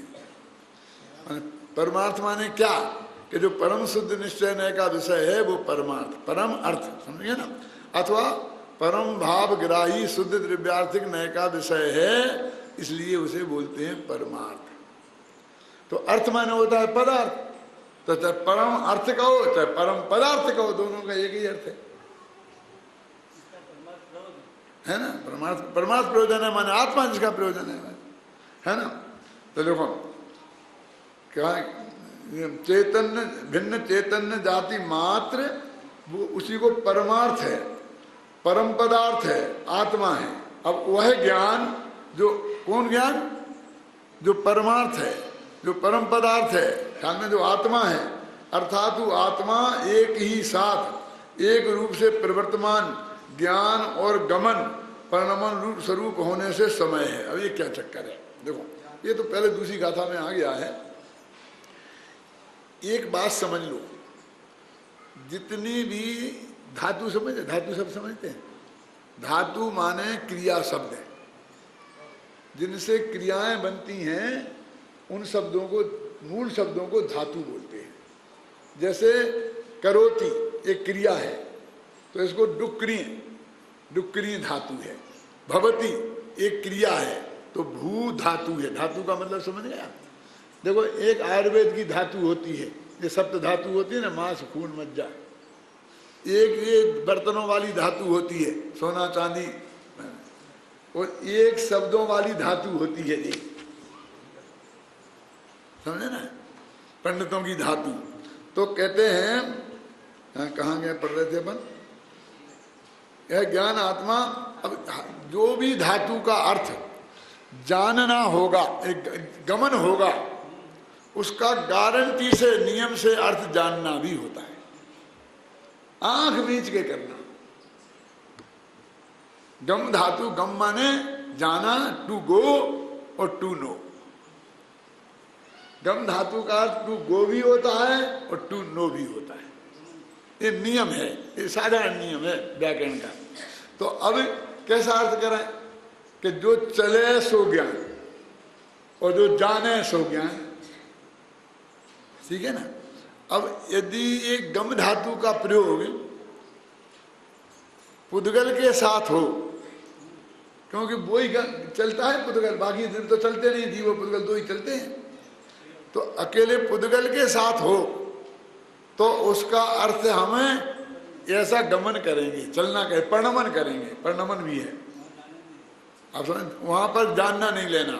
और जब जीव हो तो उसे जानना और परिणमना, जानना दोनों अर्थ लेना, समझ गए ना। तो कहते समय माने सम उपसर्ग है और अय धातु है, इसलिए समय का अर्थ जो जाने और परिणम है एक साथ, उसको समय कहते हैं। ये यहां बताया, ये समय शब्द की व्याख्या है। समय क्यों कहते हैं? अब देखो, गच्छति माने जाना है, तो आप जानते हैं ना, और अवगच्छति माने जानना। अब उपसर्ग लग गया तो जानना अर्थ हो गया, फिर आ उपसर्ग लग गया तो आगच्छति आना हो गया, फिर प्रति और लगा दिया तो प्रत्यागच्छति माने लौटना हो गया। अब मूल में तो एक ही शब्द है, वो गम। अब उसमें जाना, जानना, लौटना, ये सब अर्थ हो जाते हैं उसके। आना एक ही धातु में से जाना भी और आना भी हो जाता है। तो इस समय शब्द की व्याख्या की यहाँ पर देखो, पेज निकल गया, अगले बढ़ूंगा। 49 है ना, हाँ 39 को,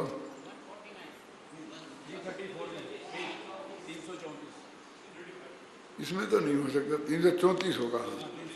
हाँ हाँ 100 नहीं, उसके पीछे की शायद, हाँ 191 का था। हाँ सुनो, इसलिए वो समय, आत्मा को समय कहते हैं।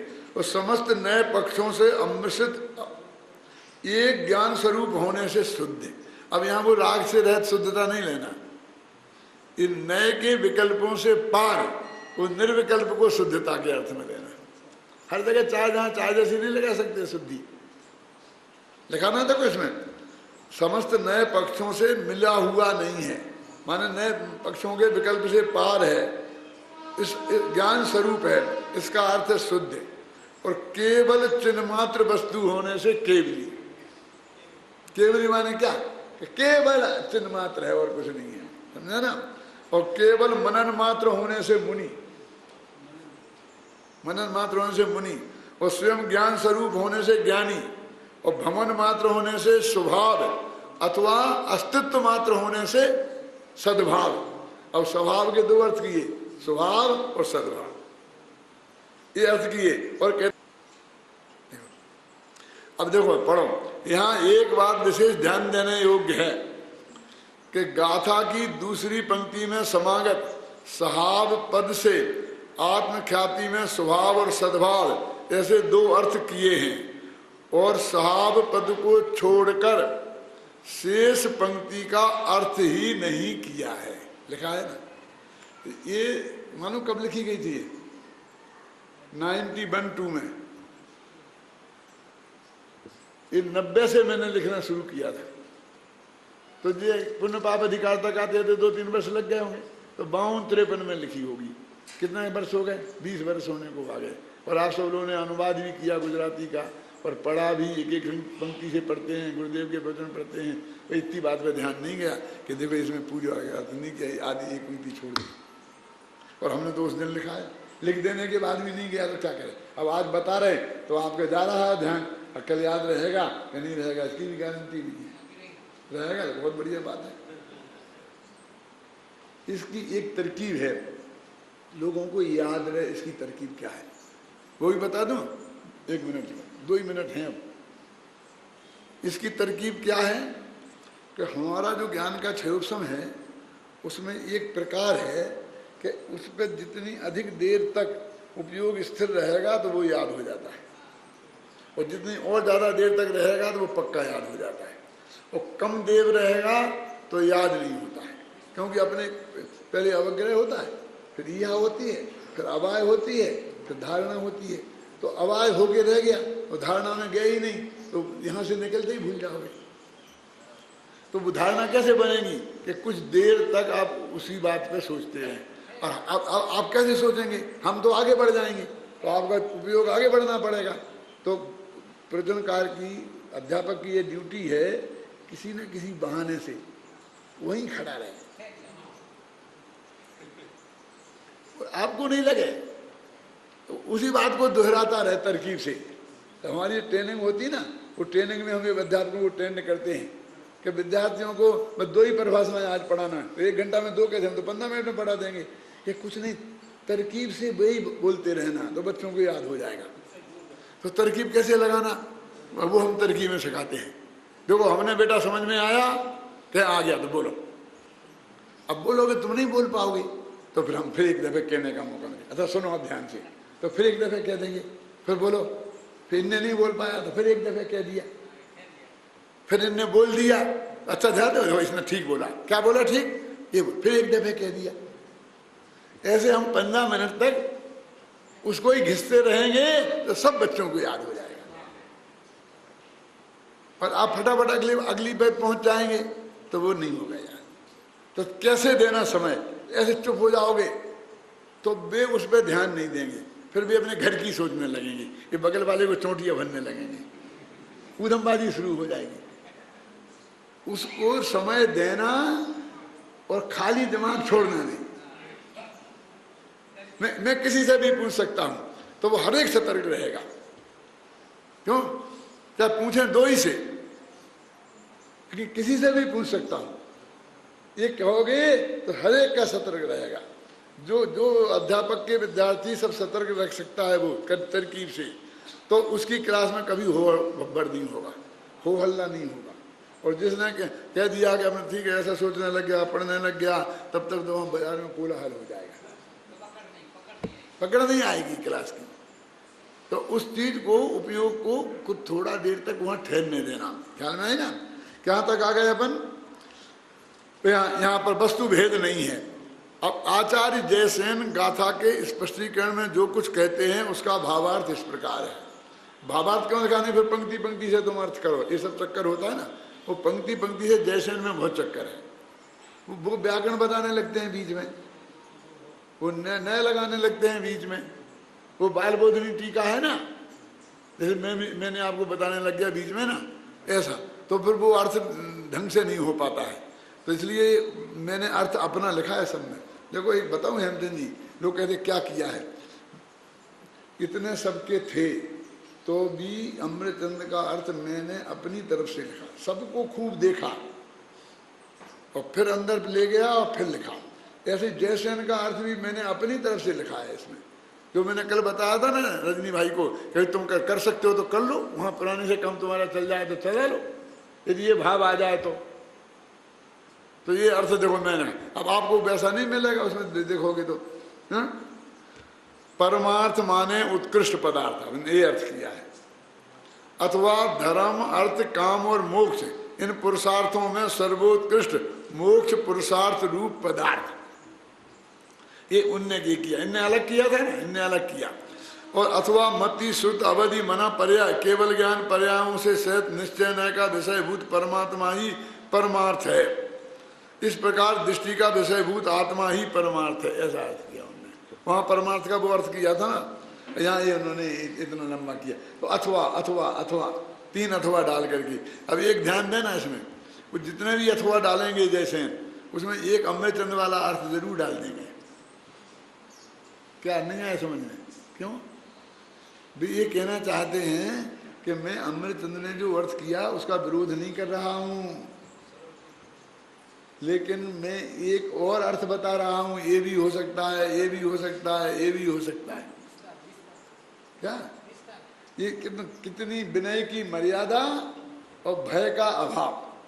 हे गुरु जी के विरुद्ध हो जाएगा, गुरुदेव ने तो ऐसा कहा था और मैं ऐसा कहूंगा तो अब भी लोग सब मेरा गला पकड़ लेंगे हैं। और नहीं तो देखो जो गुरुदेव ने कहा ऐसा नहीं है ऐसा है तो अभिमान हो जाएगा।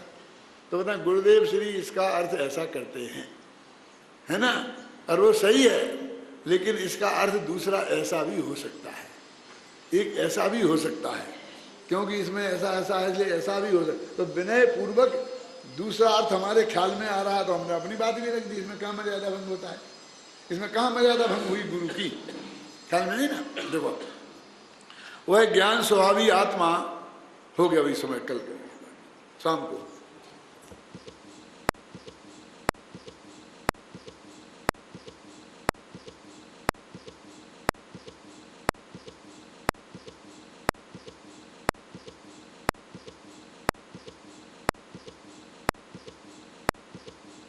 जिनके गुणों के गान में वे वर्धमान महान जिन विचरे हमारे ध्यान में।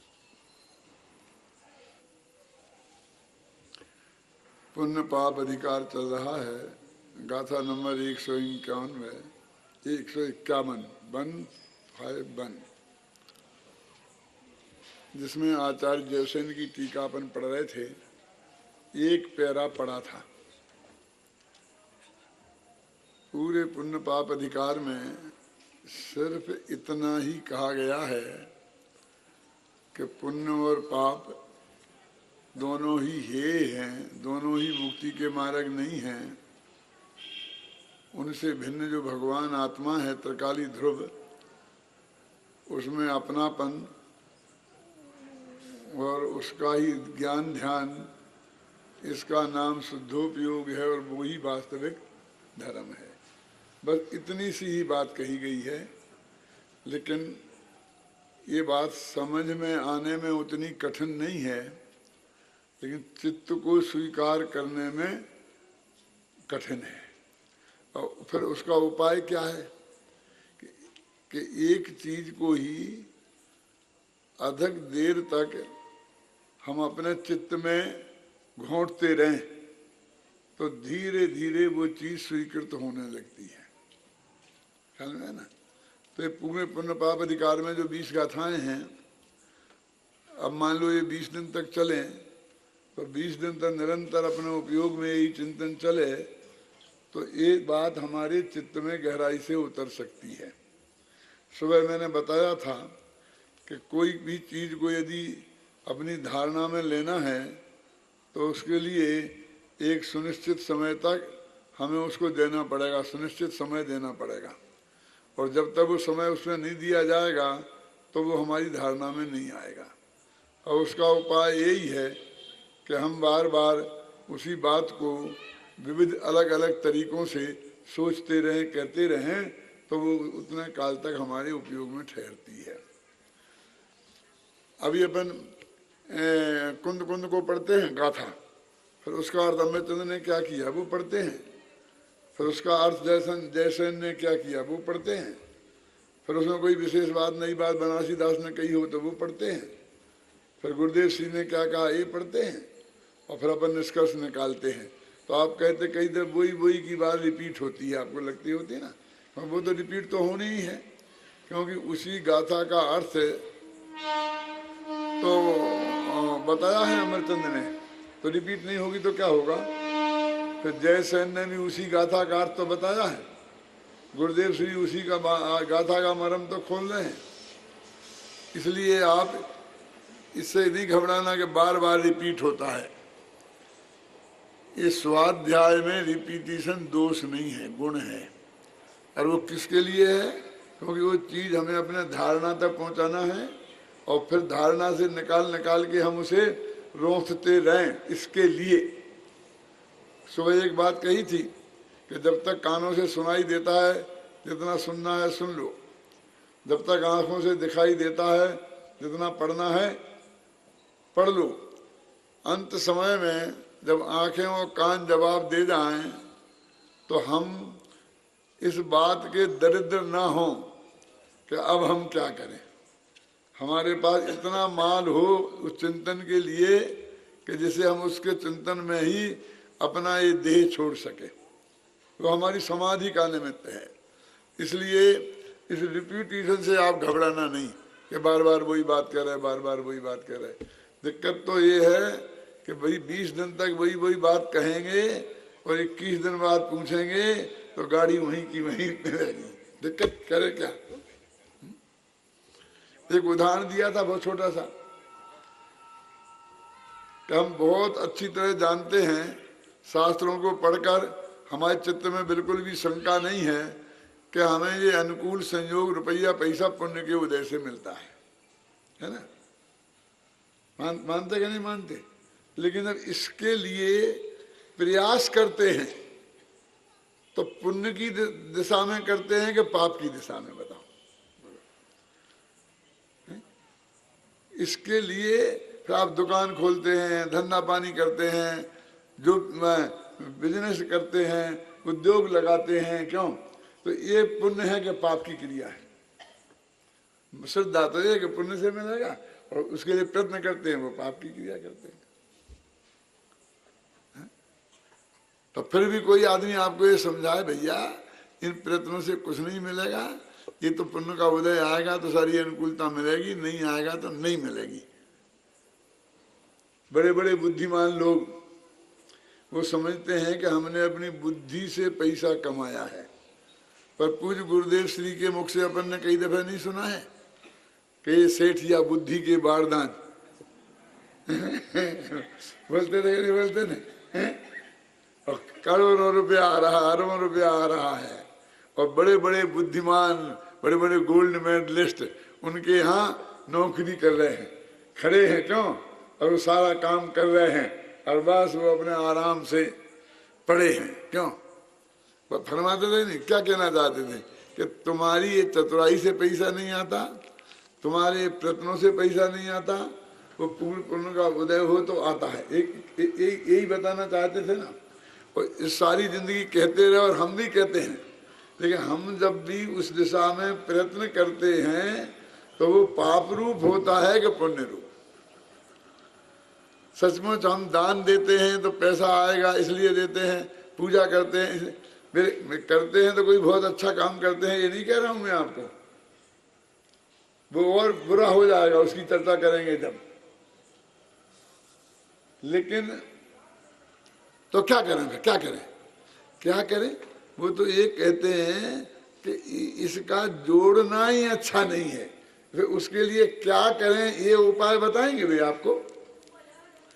तो इन्हें बताया ना पुण्य, इसलिए थोड़ी बताया कि तुम पुण्य करो इसके लिए, वो तो पुण्य के उदय में होता है ऐसा ज्ञान कराया है, ये करने के उपदेश लिए नहीं कहा है, आप बिना समझे ना, वो तो ज्ञान कराया है कि ऐसा होता है। लेकिन मेरे कहने का मतलब ये है कि समझ में आना मुश्किल नहीं है, लेकिन चित्त की भूमि को स्वीकार करना बहुत कठिन है, और चित्त की भूमि में स्वीकार करने के लिए उसकी निरंतरता जरूरी है। इस स्वाध्याय को धर्म ध्यान में लिया है, ध्यानों में लिया दिया नहीं लिया, आज्ञा विचय, उपाय विचय, विपाक विचय, संस्थान विचय, धर्म ध्यान है ना। तो इसे ध्यान क्यों कहा? क्योंकि ध्यान में रिपीटिशन होता है, एक ही आत्मा को बार बार उपयोग उसी पे लगाया जाता है। तो वो ये कहते हैं कि इन पे ही बार बार तुम उपयोग लगाओ, इसमें रिपीटिशन को दोष नहीं समझो। जरा विचार तो करो गंभीरता से कि अपने पूज्य गुरुदेव श्री 19 बार तो सभा में समय सार पर प्रवचन करते रहे, और खुद ही बोलते थे अंदर में तो न मालूम असंख्य बार किया होगा। क्या कहते थे कि नहीं कहते थे?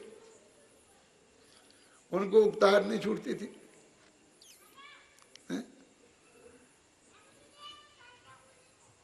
और गुरुदेव से पूछें तो वे कहें मुझे उकताहट छूटने की बात करते हो तुम?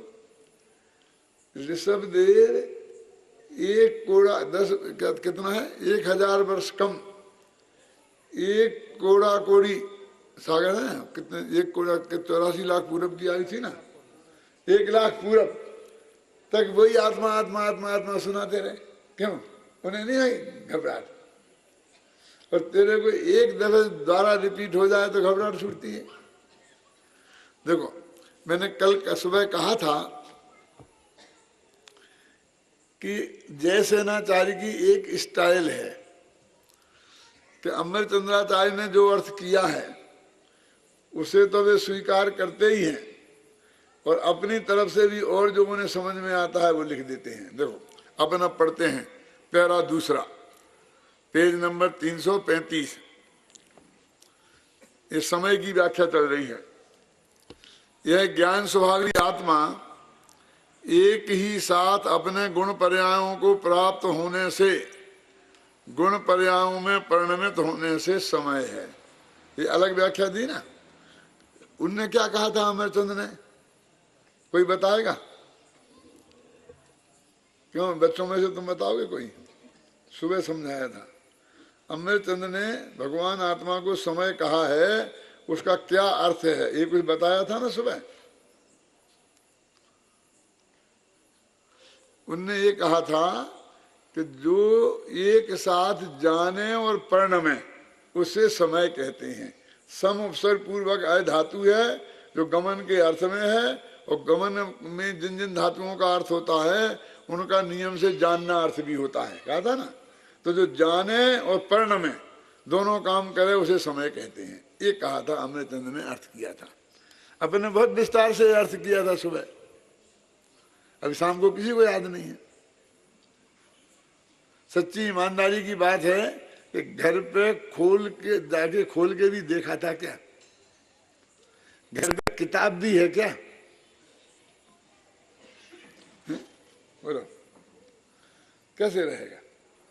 अरे हमने ये लिखी है, सैकड़ों बार पढ़ी है, तब भी यहां से जाके फिर पढ़ते हैं कि हमने क्या बोल दिया, और आते हैं तो पढ़ के आते हैं। क्या ऐसे थोड़ी होता है? और आप अपने देखते ही नहीं तो कैसे रहेगा? ये किया था अर्थ। अब जयसेन क्या कर रहे हैं देखो, जयसेन अर्थ क्या कर रहे हैं कि जो अपने गुण पर्यायों को प्राप्त हो, गुण पर्यायों रूप में परिणमित हो, उसको समय कहते हैं, ये अर्थ कर रहे हैं। अभी यदि हम नहीं बताते कि अमृतचंद ऐसा करते हैं और जयसेन ऐसा करते हैं, तो हम आपको पता लगता, हम वहां वो पढ़ देते, फिर यहाँ ये पढ़ देते, तो आप सुन लेते, वो भी सुन लेते और ये भी सुन लेते। लेकिन दोनों के कथन में अंतर आ रहा है, इस पर ध्यान नहीं जाता है ना। ये बात मैं जो आपको कहता हूं बार बार, कि आपको अपमानित करने के लिए नहीं कहता हूं, आपको इस तरह से स्टडी करने के लिए कहता हूं कि स्टडी करने का अर्थ ये होता है, एक होता है रीडिंग, एक होती है स्टडी, एक होता है पढ़ना और एक होता है अध्ययन। हमको समय सार की स्टडी करना है, समय सार की रीडिंग नहीं करना है। रीडिंग अखबार की जाती है, जो सुबह आता है ना, बस एक दफा रीड पढ़ लिया और फिर फेंक दिया रद्दी की टोकनी में। ये समय सार ऐसा फेंकने लायक नहीं है, इसकी स्टडी की जाती है। देखो आप पढ़ते हैं फिर, यह ज्ञान स्वभावी आत्मा एक ही साथ अपने गुण पर्यायों को प्राप्त होने से, गुण पर्यायों में परिणमित होने से समय है, एक अर्थ। अब फिर देखो अथवा, दूसरा अर्थ, संशयादि रहित ज्ञान वाला होने से समय है। अथवा तो तीसरा अर्थ, परम समरसी भाव से अपने शुद्ध स्वरूप से में जाने और गमन करने, परिणमन करने के कारण समय है। ये जो तीसरा अर्थ किया वो अमृतचंद वाला अर्थ था। एक बात का मैं और ध्यान दिला देता हूं, विद्वान लोग भी ध्यान से सुन लें कि गमन, इसके दो अर्थ होते हैं, एक से क्षेत्र से क्षेत्रांतर गमन और एक काल से कालांतर गमन, जिसे अपन परिणमन बोलते हैं। तो देखो इसमें दोनों को पकड़ा है, गमन परिणमन। गमन माने क्या कि मैं यहां से आपके पास तक आया, इसे गमन बोलते हैं ना। और परिणमन माने इस क्षेत्र से क्षेत्रांतर हुआ ना, और काल से कालांतर, मैं 75 वर्ष का था और अब 76 का हो गया हूं, तो ये हुआ परिणमन। परिणमन माने काल से आगे बढ़ा और क्षेत्र से आगे बढ़ा, ये गमन और परिणमन। तो गम धातु अर्थ गमन के अर्थ में भी है और परिणमन के अर्थ में भी है और जानने के अर्थ में भी है, तीन अर्थ हो गए। तो कहते जो गमन करे, तो जब गमन की बात आएगी तो कल बताया था कि जीव जीव जीव और पुद्गल दो ही द्रव्य गमन करते हैं, लेकिन जब परिणमन की बात आएगी तो 6 द्रव्य आ जाएंगे। तीसरी गाथा में भी यही कहा है, 6 द्रव्यों को भी समय कहा है, जीव पुद्गल को भी समय कहा है और अकेले जीव को भी समय कहा है। तो अभी समय समय का कहाँ कहाँ क्या क्या अर्थ है, ये हमको जयसेन क्या कर रहे हैं, अमृतचंद क्या कर रहे हैं, और अभी अभी निष्कर्ष में अपन अभी अपना पढ़ेंगे। फिर आप ध्यान देना कि हमने अमृतचंद को मुक्ता दी कि जयसेन को मुक्ता दी कि क्या किया, वो ध्यान से आप देखना। और यहाँ बोलने वक्त नहीं आवे तो घर पे जाके देखना। जाते ही सो जाते हो क्या, घंटा आध घंटा तो जगते होगे ना, तो कोई यहाँ वहां की गप्पे लगाते होगे। चलो देखो पढ़ते हैं, 2 अर्थ हो गए, 2 शब्दों का अर्थ हो गया। देखो एक पैरा में 4 लेन के में परमार्थ का अर्थ किया था, दूसरी 4 लेन में समय का अर्थ किया। अब तीसरी 4 लेन में, तीसरी 2 लेन में है, वह आत्मा रागादि भाव कर्मों से रहित होने से शुद्ध है, परद्रव्य की सहायता से रहित होने के कारण केवली है और विशुद्ध ज्ञान वाला होने से ज्ञानी है। तो केवली लानी है ना, वो अर्थ किया है। उक्त इस प्रकार उक्त विशेषणों से कहे जाने वाले आत्म स्वभाव में स्थित वीतराग संवेदन ज्ञान में रत तपस्वी मुनिराज निर्वाण को प्राप्त करते हैं। ये जयसेनाचार्य ने अर्थ किया। अब हमने उसका अर्थ लिखा, अमृतचंद का, तो जयसेन का और अपना मिलान करना घर पे जाके शांति से। जब दोनों ही का बता दिया हिंदी में लिख के, फिर क्या जरूरत थी अपने की। तो अब निकालना जरूरत थी कि नहीं थी। आप कहोगे निकाल के पढ़ के अच्छी तरीके से, जरूरत नहीं थी तो हम काट देंगे, तो सुनो, अपना यह आत्मा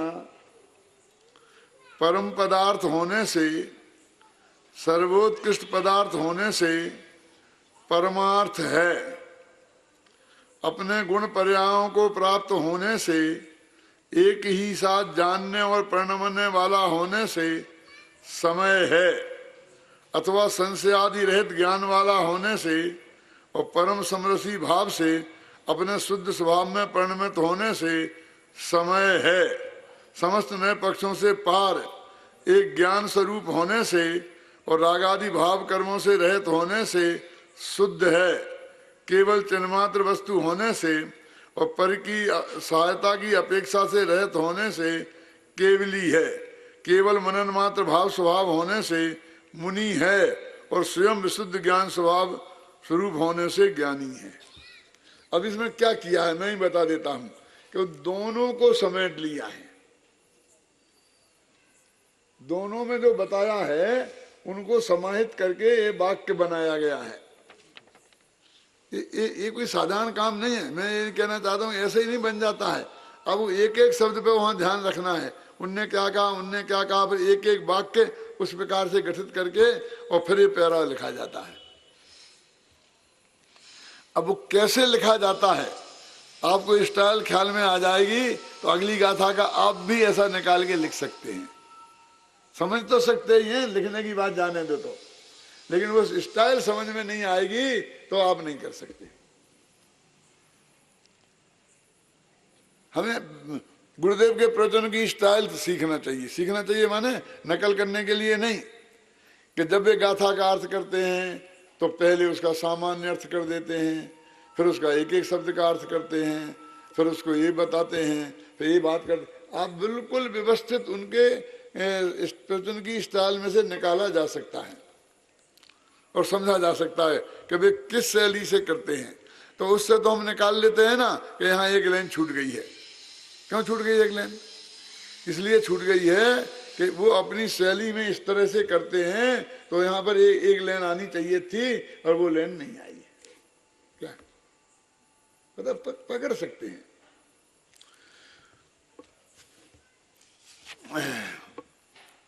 ऐसे स्वभाव वाले अस्तित्वमय इस भगवान आत्मा का आश्रय करने वाले मुनिराज ही निर्वाण को प्राप्त होते हैं। भैया अब पुण्य पाप अधिकार में से क्या लेना देना था? कहते ये लेना देना था कि पुण्य पाप से निर्वाण की प्राप्ति नहीं होती है। ऐसा जो भगवान आत्मा है उसमें अपनापन स्थापित करने से, उस रूप को अपने को जानने से और उसका ध्यान करने से मुक्ति की प्राप्ति होती है। ये पुण्य पाप अधिकार की बात है। पुण्य पाप का अधिकार हम क्या समझते हैं? पुण्य का अधिकार है सुनना। तो इसमें पुण्य करना चाहिए। पुण्य बहुत अच्छी चीज है। पुण्य के फल में चक्रवर्ती होते हैं, इंद्र पद पाते हैं। इसके लिए पुण्य पाप अधिकार नहीं लिखा क्या? काय के लिए लिखा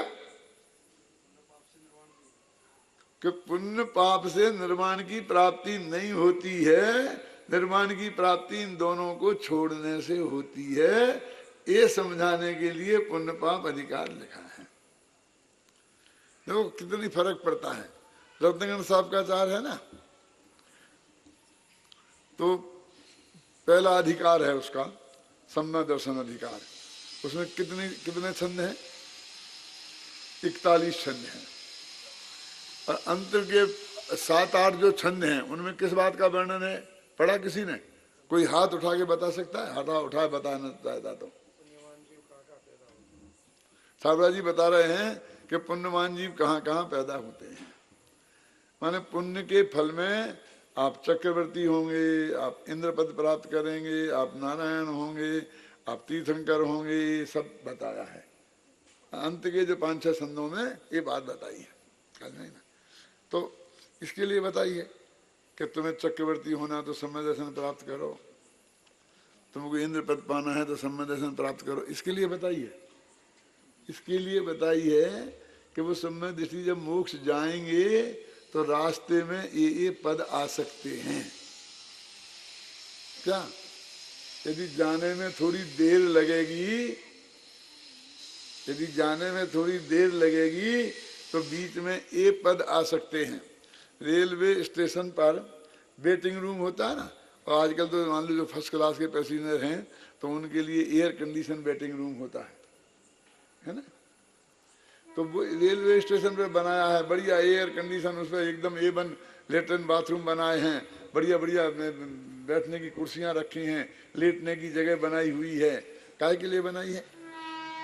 क्यों? कि आप आगे उधर आराम से रहो। आपकी गाड़ी का जो समय है और आप अपने घर से चलते हो तो घर से चलकर ये चाहते हो ना कि सीधा अपने जाके डब्बे में बैठ जाएं। क्यों?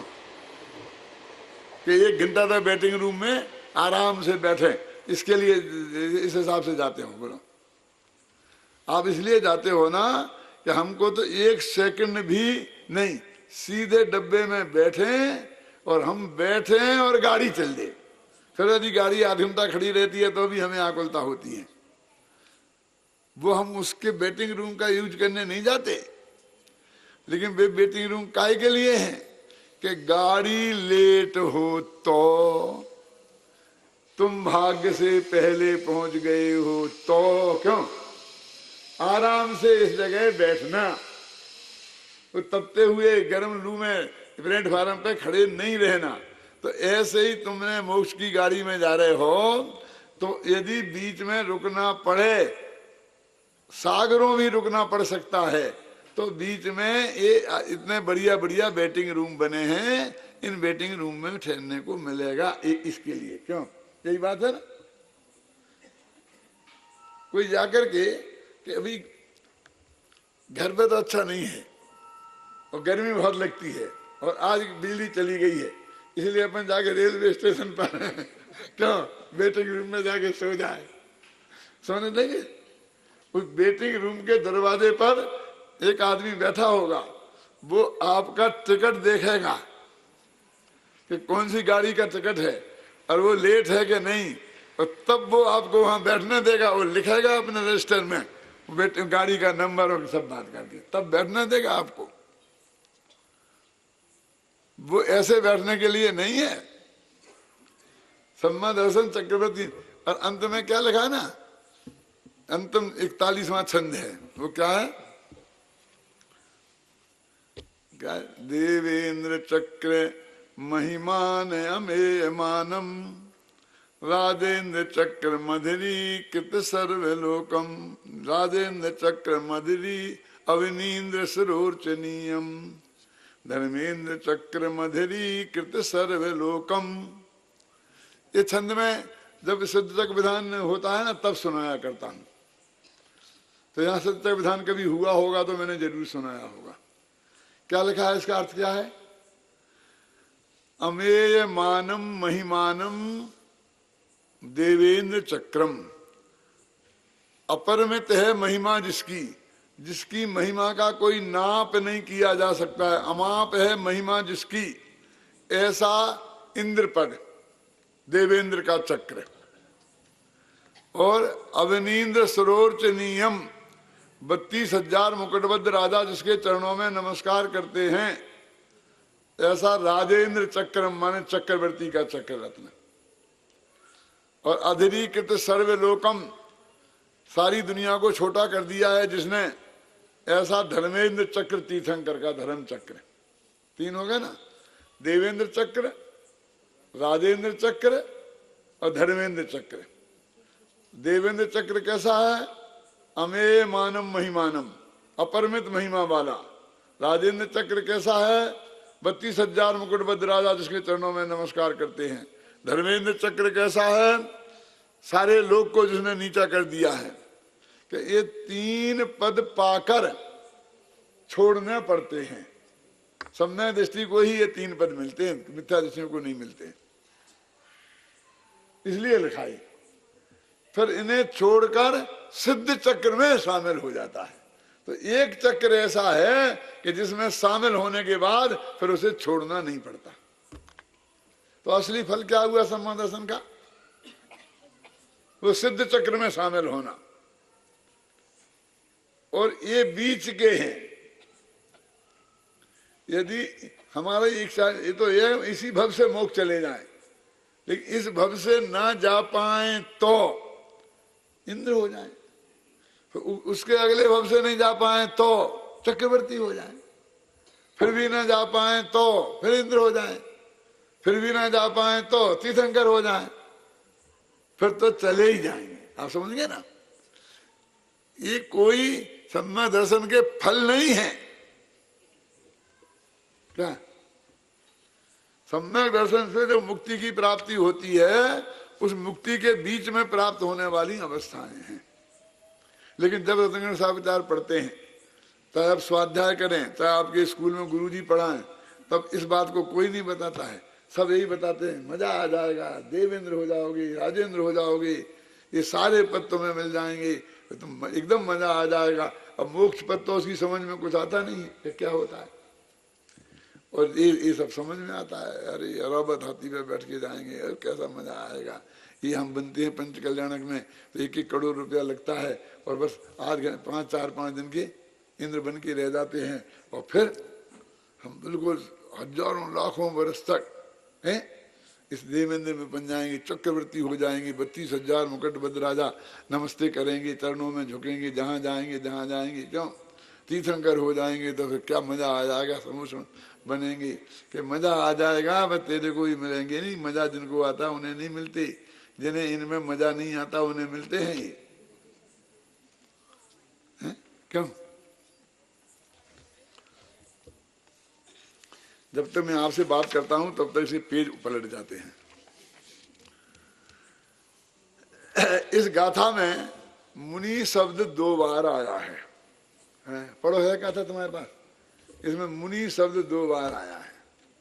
एक तो मुनिनो पावंती निब्बाणम इसमें आया है, और एक वो आया केवली मुनि रानी आया ना 2 दफे। केवली मुनि रानी इसमें मुनि आया है, और मुनिनो पावंती निब्बाणम इसमें मुनि आया है। कि 2 बार का क्यों आया है?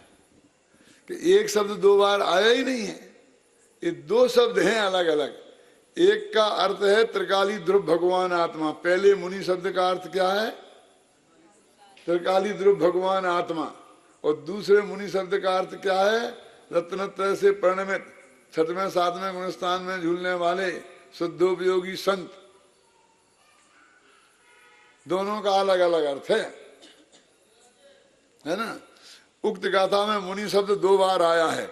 ऊपर की पंक्ति में समागत मुनि शब्द आत्मा का विशेषण है, और दूसरी पंक्ति में समागत मुनि शब्द सम्यक दर्शन ज्ञान चारित्र से विभूजित मुनिराजों के अर्थ में है। ख्याल में? इसी प्रकार प्रथम पंक्ति में समागत केवली पद, ज्ञानी पद भी आत्मद्रव्य के वाचक हैं, केवल ज्ञान और सम्यक ज्ञान रूप पर्याय के वाचक नहीं है। ध्यान रहे, यहाँ केवली और ज्ञानी शब्दों का प्रयोग केवल ज्ञान या सम्यक ज्ञान से रहित आत्मा के अर्थ में न होकर केवल ज्ञान और सम्यक ज्ञान से भिन्न केवल ज्ञान स्वभावी, सर्वज्ञ स्वभावी और ज्ञान स्वभावी भगवान के आत्मा के अर्थ में हुआ है। तात्पर्य यह है कि यह भगवान आत्मा ज्ञान शक्ति और सर्वज्ञत्व शक्ति से संपन्न है। क्या? जब रानी लिखा मैंने सर्वज्ञत्व शक्ति से संपन्न, ज्ञान शक्ति से संपन्न, ऐसा अर्थ है उसका। अब यहाँ प्रश्न है, बहुत लंबा प्रश्न है किताब आपके पास छाबड़ा जी, 8-10 लाइन का प्रश्न है। यहाँ ध्यान देने योग्य बात यह है कि उत्थानिका में ज्ञान को ही मोक्ष का हेतु कहा था। लगा? ज्ञान एव विहितम शिव हेतु। और टीका में भी आरंभ में ज्ञान को ही मोक्ष का कारण कहा गया है, तथा गाथा की प्रथम पंक्ति में समागत विशेषणों में ज्ञान के ही विशेषण बताकर दूसरी पंक्ति में उस ज्ञान का आश्रय करने वाले मुनिराजों को निर्माण की प्राप्ति बताई गई है। इस प्रकार यहाँ ज्ञान को अर्थात ज्ञान स्वभावी ने भगवान आत्मा को अथवा आत्मा को जानने वाले ज्ञान को ही मुक्ति का कारण बताया गया है, तथा जनागम में अन्यत्र, अब प्रश्न जो खड़ा होता है, लगभग सर्वत्र ही रत्नत्रय को ही मुक्ति का कारण बताया गया है। अतः प्रश्न यह है कि ज्ञान स्वभावी आत्मा मुक्ति का कारण है या उसे जानने वाली ज्ञान पर्याय या संबंध दर्शन ज्ञान चारित्र रूप रत्नत्रय धर्म मुक्ति का कारण है। प्रश्न समझ में आया? अब समझाता हूं। वो कहते हैं यहाँ क्या कहा कि वो ज्ञान माने आत्मा, वो मुक्ति का कारण है। और हर जगह कहा कि आत्मा के आश्रय से उत्पन्न होने वाली श्रद्धा गुण की पर्याय, ज्ञान गुण की पर्याय, चारित्र गुण की पर्याय, मन संबंध ज्ञान चारित्र, ये मुक्ति का कारण है। तो दो में से कौन है बताओ? फिर समझे? संबंध ज्ञान चारित्र मुक्ति के कारण है क्या भगवान आत्मा मुक्ति का कारण है? देखो, राई की ओट में पहाड़ है, कुछ ज्यादा चक्कर नहीं है, बात एक ही है, लेकिन एक ही बात को दो तरीके से कहा गया। और दो तरीके वे कौन कौन से हैं? एक तो श्रद्धा ज्ञान और चारित्र गुण की पर्यायें त्रिकाली ध्रुव आत्मा में झुके, तो ये पर्यायों की तरफ से कहेंगे तो जो वे पर्यायें झुकी उन पर्यायों का नाम है संबंध दर्शन ज्ञान चारित्र। तो पर्यायों की तरफ से बोलेंगे तो उसे मुक्ति का मार्ग कहेंगे, और जिसमें झुकी उसकी तरफ से बोलेंगे तो आत्मा को मुक्ति का कारण कहेंगे। क्रिया एक ही है क्या? वे पर्यायें त्रिकाली ध्रुव में झुकी, तो जिसमें झुकी उसको भी मुक्ति का कारण कहते हैं, और उसमें झुकने से उन ज्ञान की पर्यायों में जो विशुद्धि आई उस विशुद्धि को मुक्ति का कारण कहते हैं। दोनों को कहते हैं। देखो यहां पर मेन प्लग होगा ना, अब वहां पर सारी लाइट बिजली घर से आई है, मतलब बिजली घर समझ लो, पावर हाउस, और ये लाइट जल रही है यहाँ। तो ये लाइट जलने का कारण क्या है?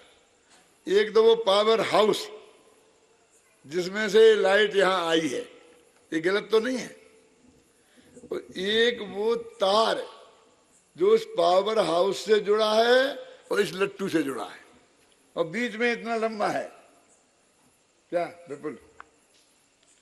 तो उस तार को भी कारण कह सकते। तार माने तार को नहीं, तार के जुड़ने को, इसको भी कारण कह सकते हैं, क्योंकि वो पावर हाउस में पावर भी होता और ये लेन भी डली होती, लेकिन वो आधा बाल के आड़े बाल के बराबर भी दूरी होती तो लाइट नहीं आती। तो उस जुड़ने को भी हम कारण कह सकते हैं। और पावर हाउस में लाइट नहीं होती तो चाय जैसा जुड़ जाता, तो लाइट नहीं आती है। त्रिकाली तो भगवान आत्मा तो पावर हाउस है, तो पावर हाउस को कारण कह सकते हैं आत्मा को, और उसमें एक श्रद्धा ज्ञान चारित्र की पर्यायें जाके त्रिकाली में जुड़े, उसे अपना विषय बनाए, ज्ञान का ज्ञेय बने, ध्यान का ध्येय बने, श्रद्धान का श्रद्धेय बने, तो निर्माण की प्राप्ति हो। बस इतनी सी बात है। देखो इसमें उत्तर लिखा है, वो पढ़ता हूं।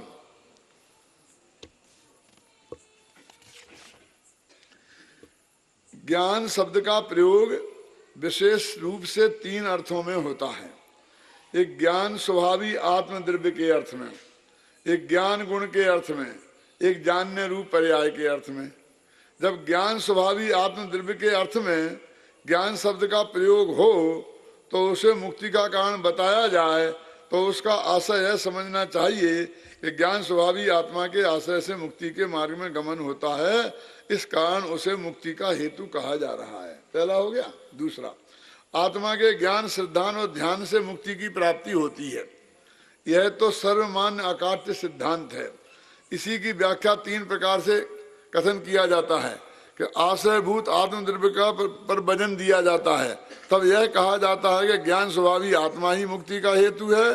किंतु जब आत्मा के आश्रय से उत्पन्न पर्यायों पर वजन डाला जाता है तो कहा जाता है कि आत्मा के आश्रय से उत्पन्न होने वाले सम्यक दर्शन ज्ञान चारित्र रूप रत्नत्रय की मुक्ति का कारण है। एक ही बात को दो तरह से कहते हैं। जैसे अपन कहते हैं गुरु जी ने बहुत अच्छा पढ़ाया, विद्यार्थियों ने बहुत बढ़िया पढ़ा, इसलिए वो विद्यार्थी गोल्ड मेडलिस्ट हुआ। अब वो विद्यार्थी गोल्ड मेडलिस्ट क्यों हुआ, तो एक जवाब आदमी देगा गुरुजी ने बहुत अच्छा पढ़ाया, दूसरा जवाब देगा कि उसने बहुत मेहनत की। क्यों? दो तरह से हो सकता है कि नहीं? अब एक ही बात कहें तो क्या दिक्कत है कि यदि कहें गुरुजी ने बहुत अच्छा पढ़ाया इसलिए वो गोल्ड मेडलिस्ट हुआ, तत्काल हम कह देंगे भैया गुरुजी सब अच्छा पढ़ाते लेकिन वो नहीं पढ़ता तो, और बहुत लड़के क्यों नहीं हो गए? गुरुजी के पढ़ाने से नहीं हुआ, विद्यार्थी की मेहनत करने से हुआ। फिर समझे ना? फिर कहेंगे विद्यार्थी की मेहनत करने से हुआ, तो कह देते हम कि मेहनत तो बहुतों ने की लेकिन सब क्यों नहीं हुए? अरे उनको योग अध्यापक मिला इसलिए वो पढ़े, जैसे भी कह सकते हैं ना। तो अब दो ही में काट कर दी क्या नहीं कर दी? तो ऐसा बोलो ना कि गुरुजी अच्छे गुरुजी मिले, उनने बहुत बढ़िया पढ़ाया और हमने जम के मेहनत की और उससे हो गए, बहुत बढ़िया बात हो गई। अभी अब कोई नहीं रह गया चक्कर, अन्य तो बादान दोनों ही कह दिए ना, क्यों? अब कोई झगड़ा नहीं रह गया। फिर ऐसा नहीं, यदि ऐसा नहीं होता तो नहीं होता का क्या सवाल है? गुरुजी ने पढ़ाया बहुत बढ़िया और हमने पढ़ा, क्यों? तो इसलिए कहते त्रिकाली ध्रुव भगवान आत्मा में ज्ञान श्रद्धा चारित्र की पर्याय झुक गई, इसलिए वो मुक्ति की प्राप्ति हुई। तो क्यों हुई? कि त्रिकाली ध्रुव के कारण, कि त्रिकाली ध्रुव तो अनादि का था, लेकिन पर्याय नहीं झुकी तो नहीं हुई ना। क्या होता है त्रिकाली ध्रुव से? कुछ नहीं, काट दी ना बात। तो क्या नहीं जो पर्याय झुकी इसलिए उसके मुक्ति की प्राप्ति हुई। कि भैया वो त्रिकाली ध्रुव में ज्ञान दर्शन चारित्र का अखंड बोरी भरा होता तो ये पर्याय चाहे जहां झुक जाए वहां से हो जाता केवल ज्ञान। ये रूमाल में झुक जाए तो रूमाल से भी केवल ज्ञान हो जाता। ये ध्यान की क्लास लगाने वाले कहते हैं ना, नाक की नोक का ध्यान करो, हो जाएगा, कहीं भी करो, इसका ध्यान करो, इस पर लगाओ, उपयोग को इस तरह करो, आंख गड़ाओ इस पर, इसमें से आ जाएगा केवल ज्ञान। क्यों? ये त्रिकाली ध्रुव पे गड़ाओगे तब आएगा, जहां होगा वहां गड़ाओगे तो आएगा ना, और नहीं गड़ाओगे तो नहीं आएगा। तो दोनों स्थिति है ना अनिवार्य। अब दोनों को एक तरफ से कहने की आदत है, तो कोई त्रिकाली ध्रुव की तरफ से कहता है, कोई पर्याय की तरफ से कहता है। सिर्फ इतनी सी बात है, इस बात को हम शैली को समझ लें तो कोई झगड़ा कहीं पड़ेगा नहीं, खड़ा होगा नहीं, शांति से सब बात समझ में आ जाएगी। देखो भैया, अध्ययन करो समय सार का, तो ये सारी चीजें आपको समझना पड़ेंगी, तो आपको वो फिर एक एक चीज याद भी रहेगी। ऐसा थोड़ी कि हमने ये घर से रट के ले आए तुम्हें सुना रहे हैं। ये अंदर से खूब पढ़ा, हमने भी खूब पढ़ा है, लेकिन पढ़ के रटा नहीं है, तो इधर इसको जमाया है, और जम गया है तो ऑटोमेटिक फिर निकलता रहता। हमें कोई मेहनत नहीं करनी पड़ती है, हम बराबर धमाधम जो बात सिद्ध करनी है, जो समझानी है, वो अपने आप ऑटोमेटिक आती रहती है। लेकिन वो अंदर में पहुंचनी चाहिए ना, अंदर में नहीं पहुंचेगी तो फिर आप नहीं कर सकते हो। तो इस समय सार को हमें अपने अंदर में पहुंचाना है, अपने ज्ञान में पहले जानना है, उसके मर्म को पूरी तरीके से। ये समझाना तो बहुत तुच्छ चीजें हैं। ये होगी तो ठीक, नहीं होगी तो कोई फर्क नहीं पड़ता। मूक केवली भी होते हैं, मूक चले जाते हैं, मालूम आपको? केवल ज्ञान हो जाता है, दीक्षा लेने के बाद एक शब्द नहीं बोलते हैं, दीक्षा लेने के पहले एक शब्द नहीं व्याख्यान किया, फिर केवल ज्ञान हो गया तो भी एक शब्द नहीं बोले और मोक्ष में चले जाते हैं। और ऐसे भी होते हैं कि पहले समझा था, उसके समझते वक्त भी समझाना शुरू कर दिया था, फिर समझ गए तब भी समझाते रहे, फिर मुनि हो गए तब भी समझाते रहे, फिर केवल ज्ञानी हो गए तब भी समझाते रहे, और फिर मोक्ष में पहुंच गए। उन दोनों में जाके वहां देखो तो कोई अंतर नहीं।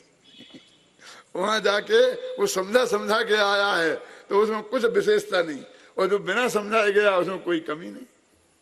क्योंकि उपलब्धि तो वो है जो हमें प्राप्त होना है, वो तो दोनों को प्राप्त हुई है ना। तो ये समय सार हमें उपलब्ध होना चाहिए।